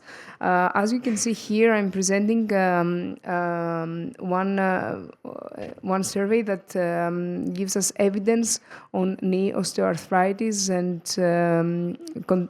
conventional RF versus pulsed RF or cooled RF. So we see that all these different techniques have a slightly different strengths. So pulse radiofrequency may improve function, whereas cooled radiofrequency provides longer pain relief. Of course, it's not just for knees. We have other joints that are affected. We can use it for the hip or even for the shoulder and even for peripheral nerves. So we see the patient, we see where the pain is, and we can apply those treatments. We can repeat those treatments and give long-term pain relief without the side effects of medication.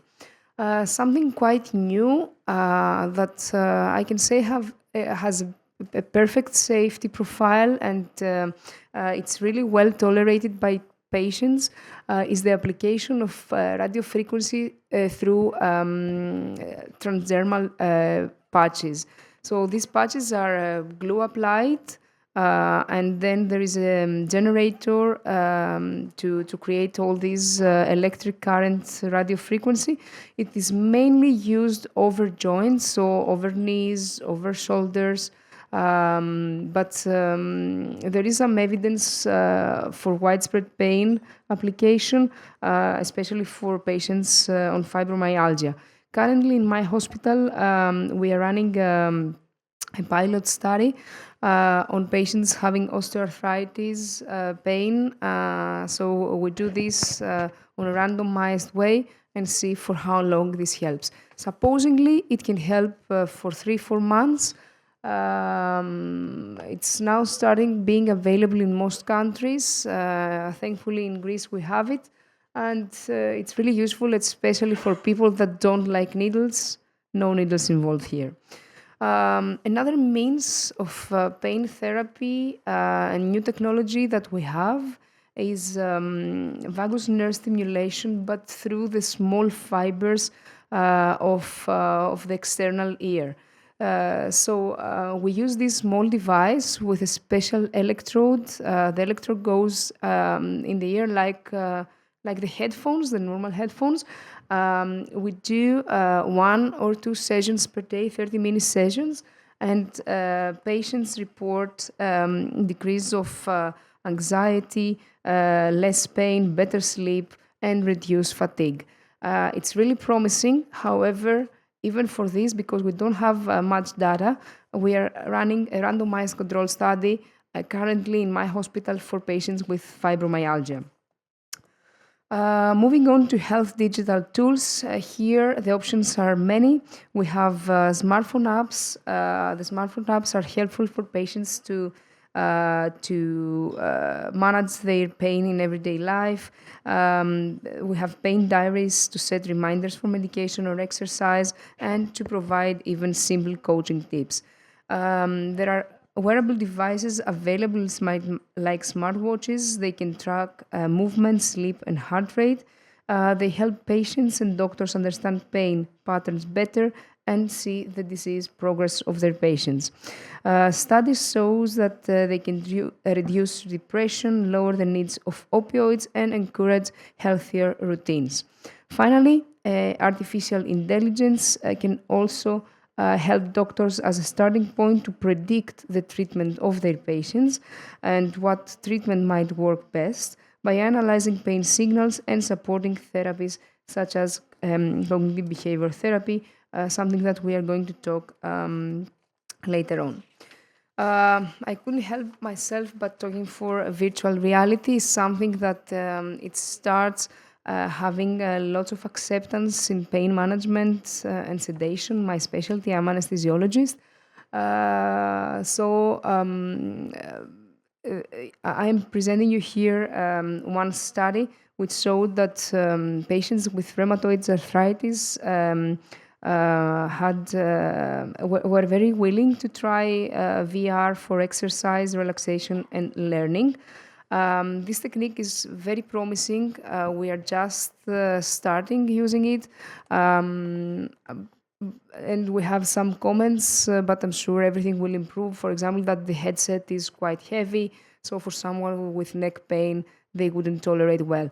So just to explain how this works, let's imagine a patient who is in strong pain at some point during the day, and instead of taking paracetamol or whatever they do take, they can just travel with this headset in an imaginary world, in a relaxing place, take some deep breaths, calm the nervous system down, and trust me, it works. Not for everyone, not always, but it's there among all the other non-invasive techniques. In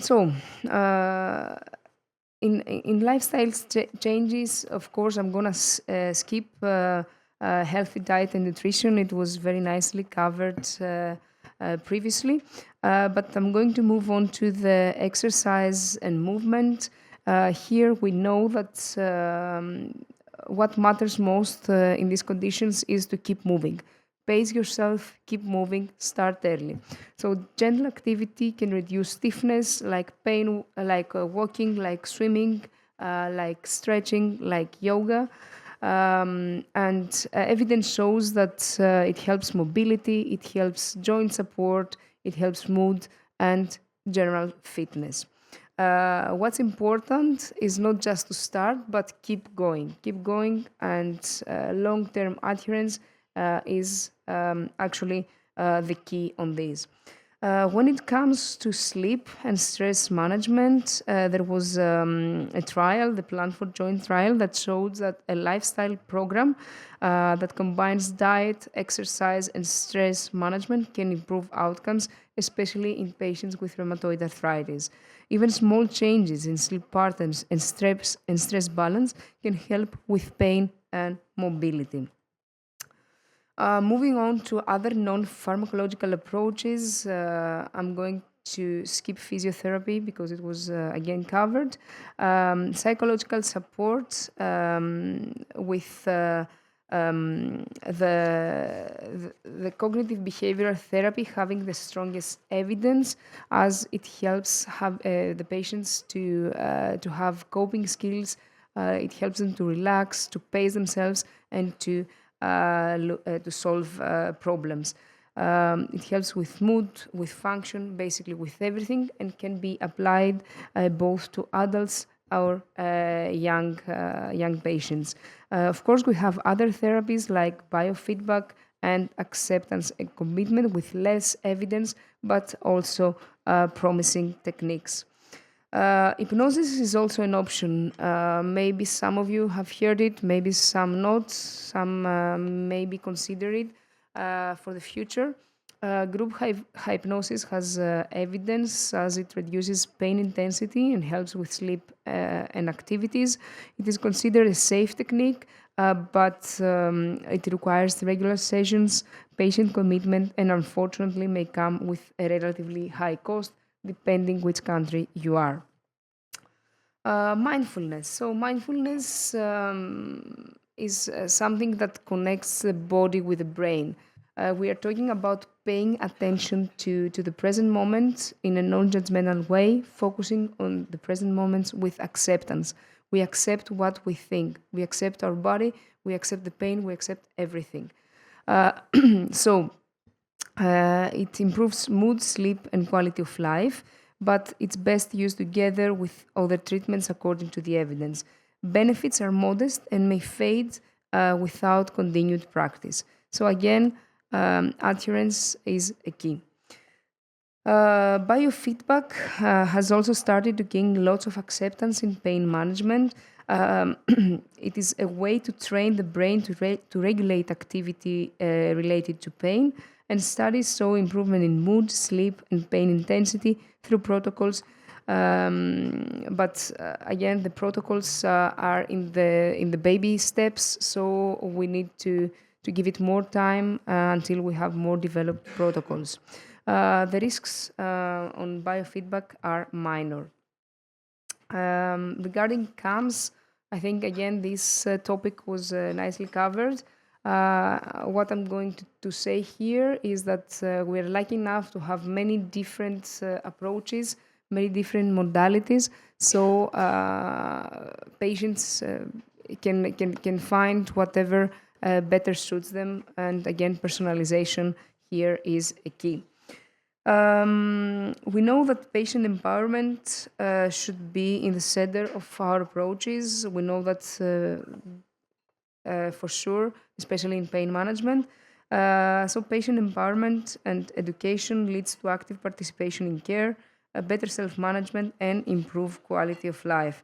There are workshops that offer coping strategies, medication education, lifestyle education, and help patients with emotions so that they take actually active role in their care. Effects are best when education is tailored to the personal needs of the patients, not just for different pain types, but for different diseases and for different ages. I've talked a lot about non-pharmacological approaches, but there is a common mechanism in all these, and I think this slide summarizes it best. What happens when we don't use medication and we use all these approaches is that our body increases in its endorphins, and we know that this is the inherent pain management way that we have as patients. It also suppresses the nervous system, so we don't have overstimulation. It reduces inflammation and helps with muscle strengthening, which supports the whole body. To conclude, what we've seen today is that multidisciplinary care works best. No single therapy is enough, especially when it comes to the complexities of rheumatoid and musculoskeletal diseases. A holistic approach is essential. Exercise, education, psychological support, and lifestyle changes are not optional extras. They are fundamental pillars for long-term pain management. Innovations matter. New technologies such as neuromodulation, minimally invasive techniques, and digital tools provide new options for patients who have not found relief with standard care. But the real driver of success is pain engagement. Motivation, adherence, and empowerment are what transform these strategies into meaningful outcomes. Finally, the future direction lies in advancing research, ensuring accessibility, and tailoring treatments to each patient through personalized care pathways. So now I have an important question of you. So if you had access to all these options that I mentioned, what would you choose first, or have you chosen anything before my presentation? Anyone that would like to answer? Yes, I have already choose the virtual reality. Nice. So I'm a little bit sad because I tried to bring some VR sets here to try. Maybe next year, wherever we are, but it's really nice. So I had the opportunity to sit last year. Putting on a VR set is really strange. Actually, it's safer to sit on a chair, but also depends on what you see. You may even relax that much that if you are standing, you may fall, or if you see I don't know, an adventure thing there, which is not recommended, I believe, for pain management, you may even think that you are falling. It works. It's virtual reality. For sedation is also very important. So it's being used in small patients when they do procedures like blood sampling or whatever. So they put this headset on, and everything goes well. No crying, maybe just a little bit, but then everything continues as normal. So it's just the beginning. Research is going on, so I'm sure VR is going to be one of the big things of the future. One problem with VR is that it doesn't have a long-term effect, so it works for as long as you wear it. That's why I said before, when you have increased pain, use it then, and the pain will come down. It doesn't mean that the pain will come back, but it means that if you use it in the morning, it doesn't have a long-term effect. So you cannot rely on that. Maybe you need to do it again and again. Yes, the cost is relatively high at the moment, but again, I'm sure in the future, if we find what works best, there are gonna be options. Like everything was expensive when it started, and now everybody has a phone with three cameras and whatever. Maybe through pain clinics. Maybe through pain clinics, yes. So in my hospital, we will be having these VR sets in the near future. But at the moment, it's like hiring them. We hire them. We offer to the patients for free because I'm in a university hospital, so I'm lucky enough to do research. So I take it for free and give it for free to patients. But I'm sure in the general population, it's not gonna be that easy. But it's something coming up. Okay, thank you. You're welcome. Anybody else that would like to tell their personal experience? Any acupuncture? Anything that's... Oh. I have used, I don't know, some tents like this Oh, for yes. if I fall down and my really leg was bad, so it helped with the tension and the pain. Okay, yeah, that's very important. It's not very new. It's something that comes from the past. That's why it's not included in my presentation. It's really helpful, but not for everyone. And some patients say yes, doctor, it helps at the beginning. I'm talking about long-term back pain problems, for example. Someone may use it, work at the beginning, and then long-term doesn't help that much. What I showed with the pulsed radiofrequency transdermal patches works much differently. So it's like electric current, but it creates, let's say, a field of radio frequency, and this modulates the small nerves of the knee, for example, and this creates less pain, and it's something long term. So the tens you were using possibly helped at the moment and not the next day. Is that right? Or it did help the next day? I had, I think, 5 or 10 times, so it helped. With yes. So if you repeat it, of course, yeah. yes. But I had once, the physiotherapist did something else, like it feels like needles were like doing, I don't know, on my backsides. That's quite different, and they usually do it when you don't see. Yes, I know. Okay, perfect. Please. By the way, I use frequency medicine. It's not the way that you mentioned. It's sound music. I've sound, and I've got it on my phone. And it connected to a pad, and I put it on my stomach, and there's different frequency for every medical problem. So, if I understand correctly, it's something that you can apply. Yes.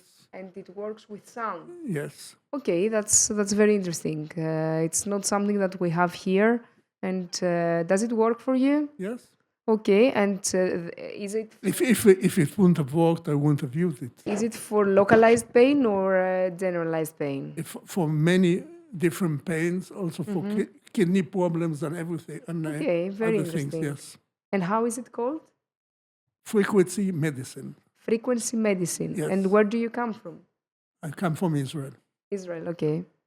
More money there than Greece. Possibly. Okay, yes. Anyone else that would like to discuss their personal experience or...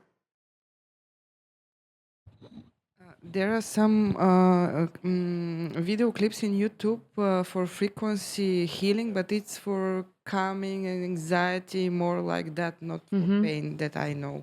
And for anxiety, it works, but I didn't know that it works. So, Anxiety is very well connected with pain, and it can create a vicious cycle. We don't know what brings what and what starts what. So definitely, we recommend to our chronic patients to handle their anxiety, and it works. I'll tell you, I had a patient who had significant pain in their scapula, like trigger point pain. No rheumatic disease. I was treating him 2 years with whatever you can think. Pregabalin, I'm sure you know it, paracetamol, even opioids that didn't work for him. I'm not very fond of opioids, but again, to this patient who couldn't tolerate anything, I did use it. And at the moment, he was with other doctors, so I mainly did interventions to him, not changing his medication. When everything failed, everything worked for like a couple of days and then it failed. So I tried to give an antidepressant, and he's pain-free 6 months now. So here we come to anxiety. I'm not saying that, but he was someone who never said, I'm depressed, I have anxiety. Only the antidepressive medication worked for him. So it's really important. Anxiety and pain are very well connected. What was the diagnosis of the patient? Because in fibromyalgia, they use Yes, antidepressant. Of course, we do use in fibromyalgia. It wasn't generalized pain. It was just focused scapular pain after he played tennis a few times.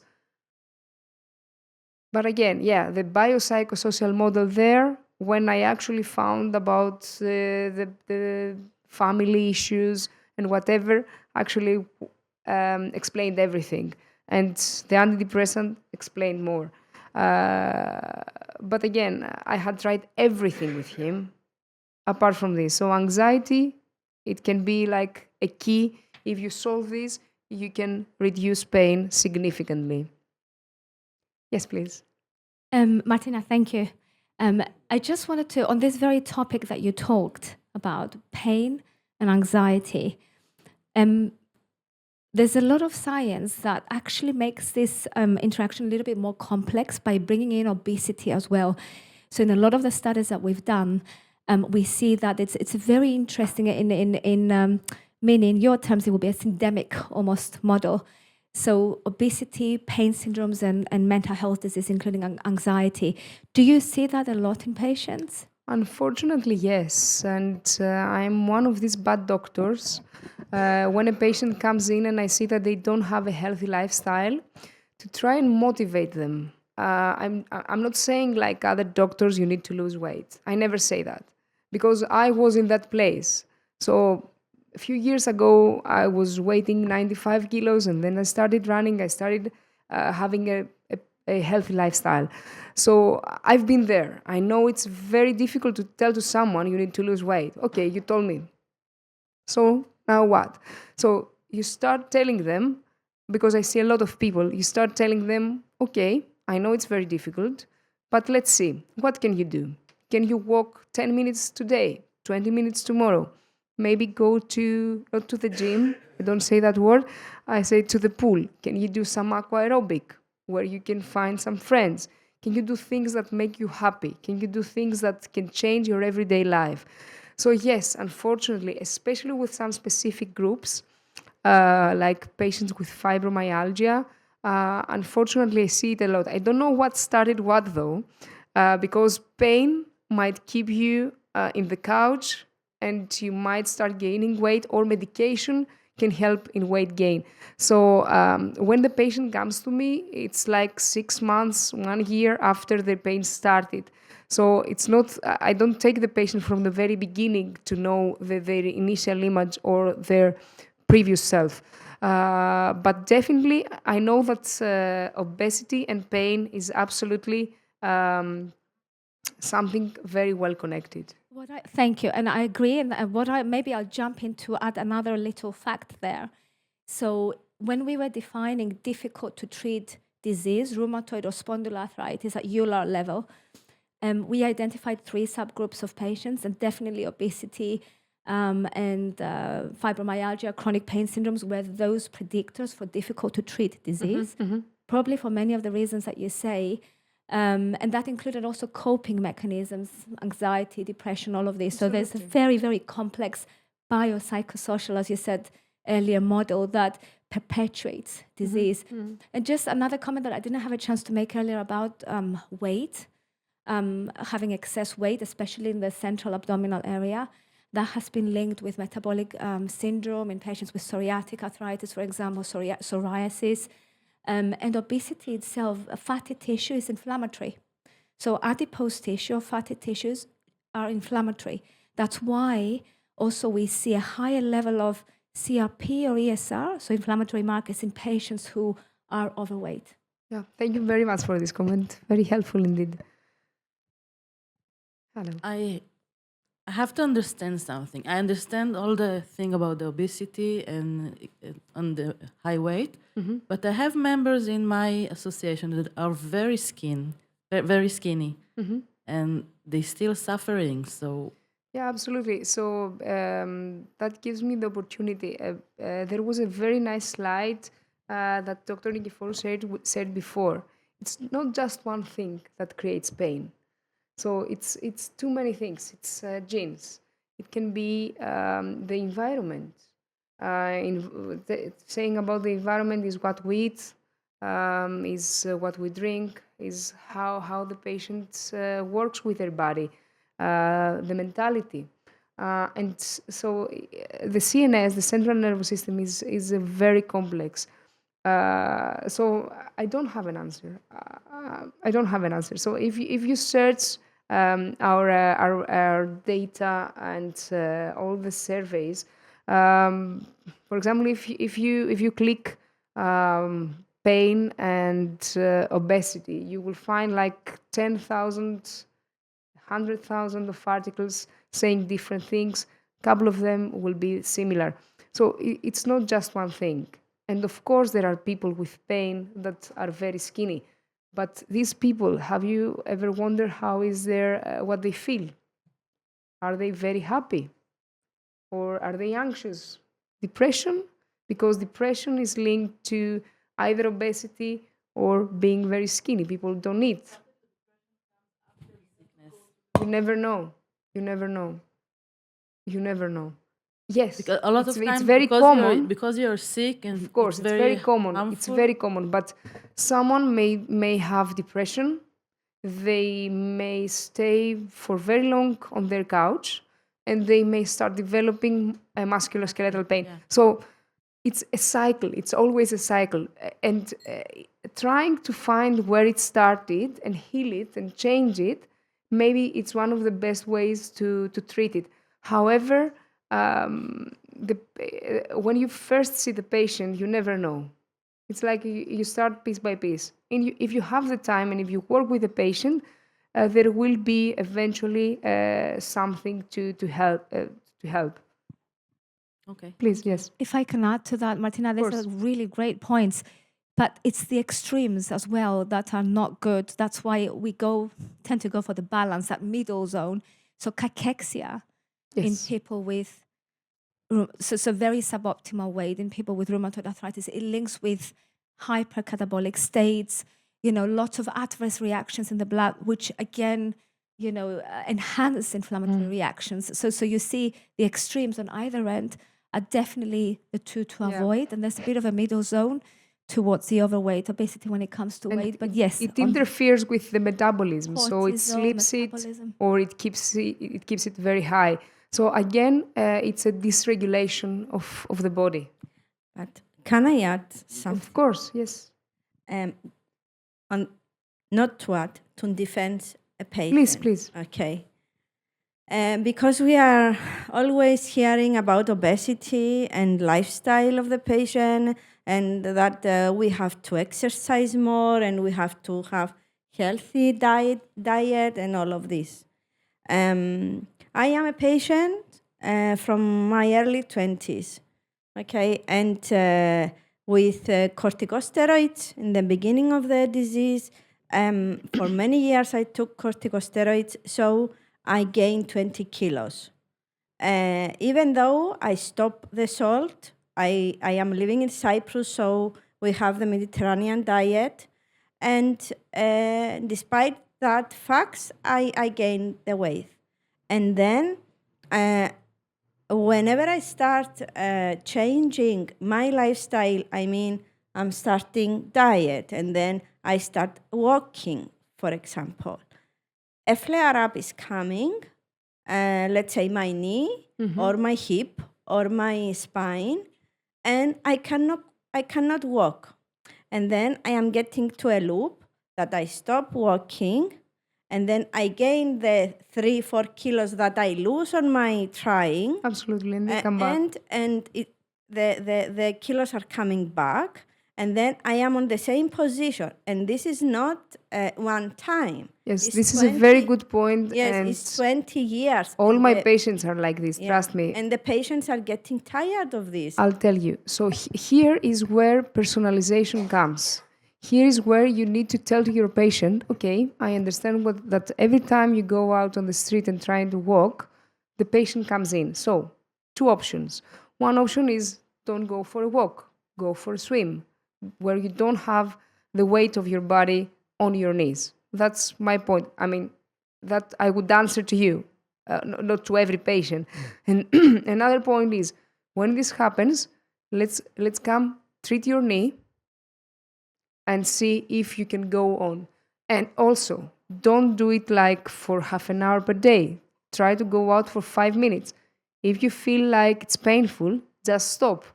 Give it 1 or 2 days and then do it for 10 minutes so that the body has time to adapt, because mind usually adapts faster. So we say, okay, now I'm ready to walk like half an hour. I've eaten nicely. I've had some rest. I'm feeling well. And then when you go out, it's bang on a wall.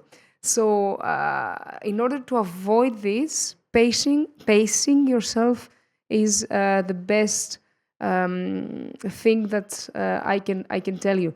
And so personalize and pace. Yes, it's just I wanted to say that We know it's that not it's always we know under that. the control of the patient to do the must do. Trust me, we know that.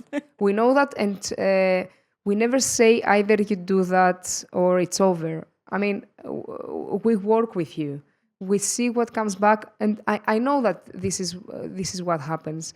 But I'm still trying to work with you and offer you the best options available. Okay, so I think we have 10 minutes. Oh no, we have more, so we can keep.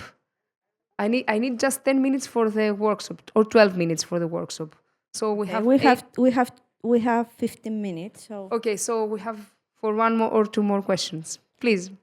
It's just a comment. Your patients are lucky to have you, but in Bulgaria, for example, it's very hard. I'm a patient with axial spa, and it's very hard to find kinesiotherapist or a trainer or whatever you need to feel fit, to feel happy with your looks when you have such a disease. I've tried many trainers. They don't know what is axial spa, and I'm afraid to go and train with trainers that don't know what is axial spa, because it can cause harm to me. Yes, that's in correct. Sofia, which is the capital, there is 1 or 2 trainers that can do this, which is you can imagine what is in the other cities. Boriana, in addition, they don't accepting us Yes, to go yes, into they don't their accept gym us. because they have responsibility. Yeah, I've talked with many, and they don't accept us. They say, okay, we can't help. Yes, that's really unfortunate. Here, the answer would be patient groups. Maybe if you and other people that's suffering with that, maybe form a group and find someone to work all together, if this can happen. And something that is okay, not extremely safe, is to use apps. But again, this is something that may not be easy for everyone. I have some patients that like to work by themselves. They don't like exposure or openness. So this is ideal, but for people that like to be with other people, it's not very good It's not approach. safe to use apps or videos on YouTube I know, but because I'm talking about specific apps that directed to this, not like treat your back pain and they do 5 cracks. even in apps 1 that second. are connected directly with the disease, it's also not safe because you can do more harm if you don't make exercises That's true. No. the That's proper way. absolutely true. That's absolutely true. In Cyprus, on our patient organization, we have clinical Pilates exercise groups that are under the physiotherapist control Which is good. and leading. Yes, and we start with one group, and now we have 5 groups in Nicosia, I think, and we have 2 groups in Larnaca and 2 groups in Limassol. So Oh, that's very good. they So it's patient directed for Yeah. a musculoskeletal disease. only for RMDs, yes. Perfect. Clinical Pilates only for I'm RMDs. not sure if we have something similar in Athens, but And now sounds we really will good. try to put also the reformer clinical Pilates Okay. for the advanced patients. I mean, yeah. for the patients that are on better Thank you so much. health. Okay, yeah, that's a very good point. And I've seen many patients having done like reformer and being with more pain than before, especially reformer. Former Pilates. Yeah, the one with the bed. Yeah, I know. It seems very, I it's- don't know, hard. It must be clinical reformer Pilates. I mean, it must be under the control of a physiotherapist. Yeah, the problem is that they sometimes name it as they wish. Yes, but it's better to be on a physiotherapist office that you know that is a physiotherapist trained for the diseases.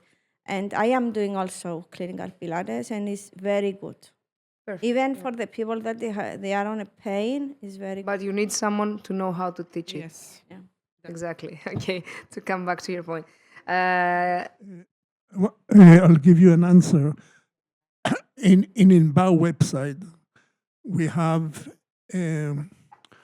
under physiotherapist exercises that you do for RMD, spine, and you can go inside our website, and there is about 20 minutes special exercises, and anyone can join it and look what to do.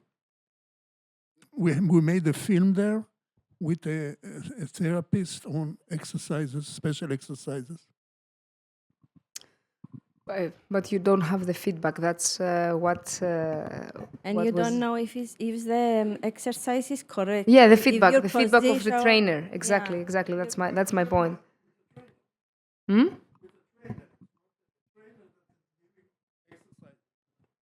And is it online?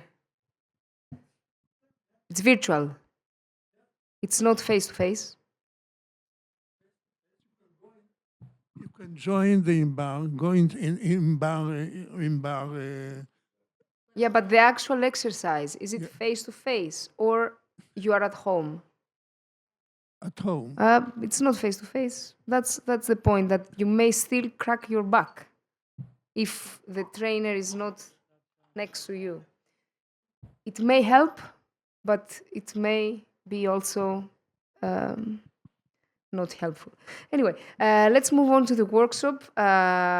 So for the workshop, I chose to give you a means of pain management, which is mindfulness. Have you ever practiced mindfulness? Yes. Okay. Did you find it helpful? Perfect. So today we are going to practice mindfulness together. These are some tips. If you Google mindfulness, you will find many different catalogs like this, but then we will actually practice it. I'm not doing any advertisement because afterwards I have a video from someone. I'm not doing any advertisement, okay? It's just a video I found on YouTube, downloaded, and I found it very nice for you for doing it today. So when we do mindfulness, before we begin, we need to find a calm space. So if possible, later on, we are going to dim the lights. We choose a quiet place where we are not interrupted, and we set a time limit. When we start, 5 minutes is enough. Later on, we can do it up to 10 minutes. During the meditation, we need to be comfortable. We need to close our eyes and gaze downwards. We need to focus on our breath and bring the attention to this breath and feel the breath as it moves through the body. We need to observe our thoughts, our emotions, and what we feel, our physical sensations that arise without judging them. And we always need to return on feeling our breath. Always, we need to accept our thoughts. We need to be kind to ourselves, to what we feel, and focus and stay present. Are you ready? Can we dim the lights a little bit? Yes, perfect. Even this, it's fine. Yeah. No worries, no worries. Okay, so, and we have sound as well. Perfect.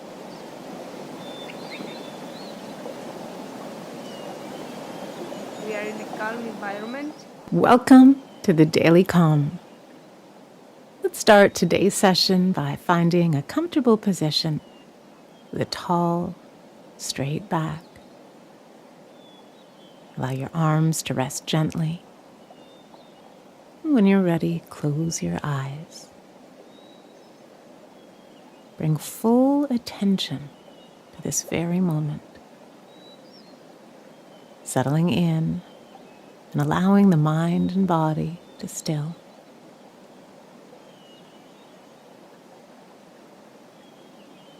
And with openness, patience, and curiosity, bring your awareness to the breath.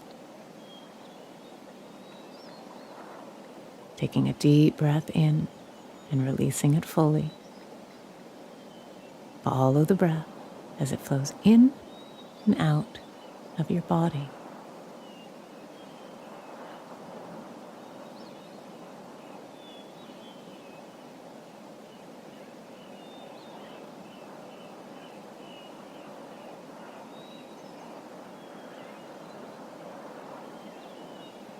And taking one last deep breath before letting the breath settle. Allowing it to feel natural and easy. Don't try to force the breath or regulate it in any way. Just allow it to flow naturally on its own.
And we'll scan down the body now, concentrating our attention from part to part. Start by bringing your attention to the top of your head and scalp, feeling whatever's happening in this area. You might feel tingling or heat, throbbing or soft vibrations. There may be strong sensation, or you might not feel much at all.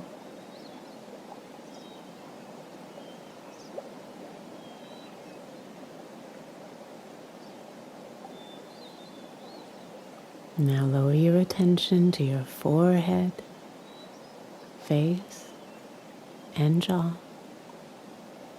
Allow the muscles here to relax.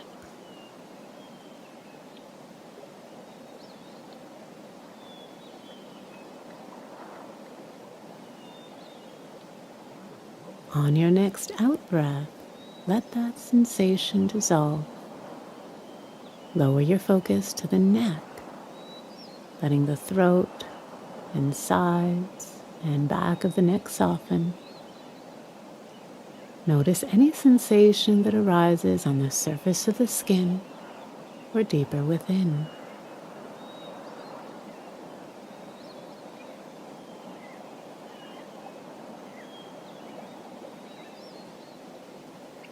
Now bring your attention to your shoulders, noticing if there's any tension or strain.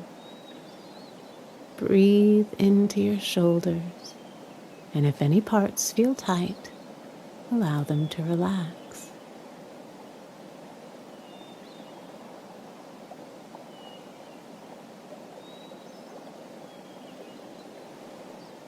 Extend your awareness down the arms, towards the wrists, palms, and fingers. On the next out breath, allow them to soften.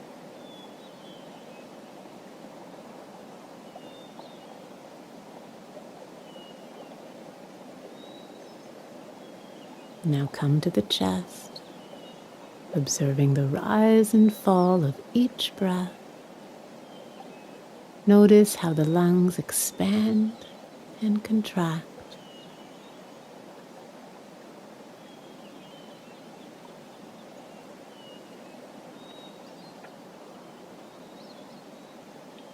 Direct your attention to your upper and lower back.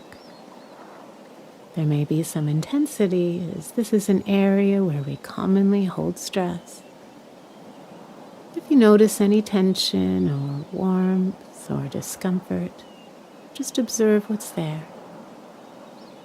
With each breath you take, soften just a little bit more.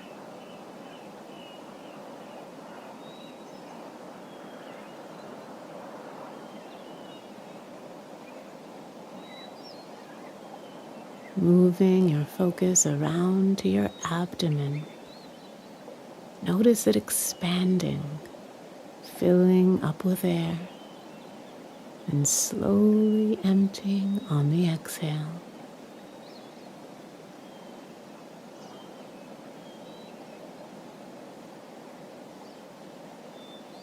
Then bring your attention to your pelvis. Notice where your body makes contact with the ground or your chair. And direct your breath into this area, relaxing into stillness.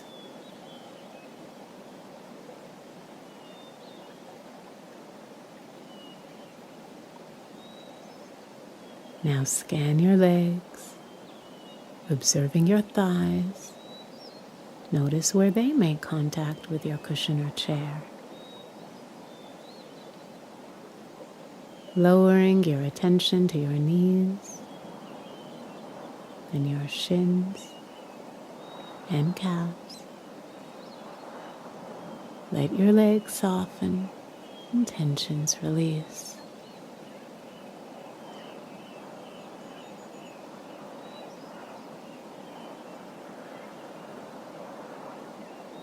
When you're ready, breathe into your ankles, your feet and toes.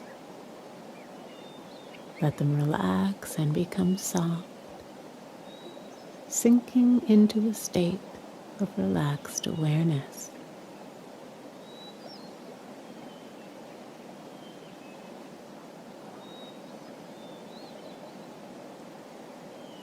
And as we near the end of the session, take a moment to notice how you feel.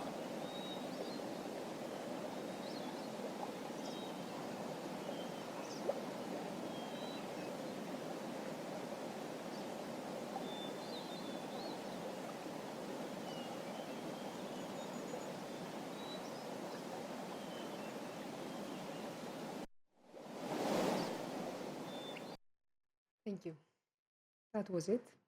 So that was mindfulness.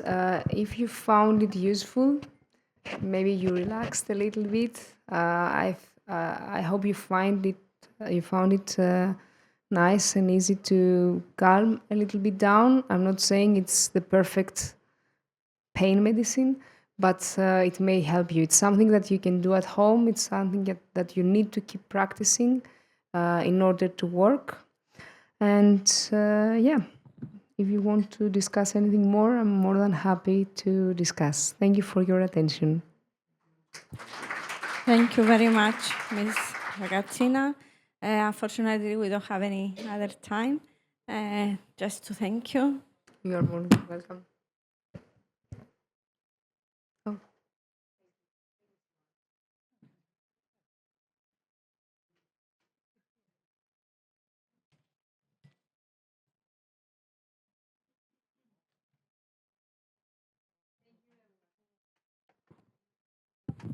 So I think now there is a break, isn't it? Yes, I will. So now we are going to our lunch break. Please, I need you to be back at 1:30. At 1:30 to be seated in order to start on our time, because then we have, in the afternoon, we have outside a cultural overview of Athens. So we need to leave on our time. So to live on our time, we have to be on our time. The lunch break will be on the ground floor. Riva Restaurant is the same as the breakfast. Thank you.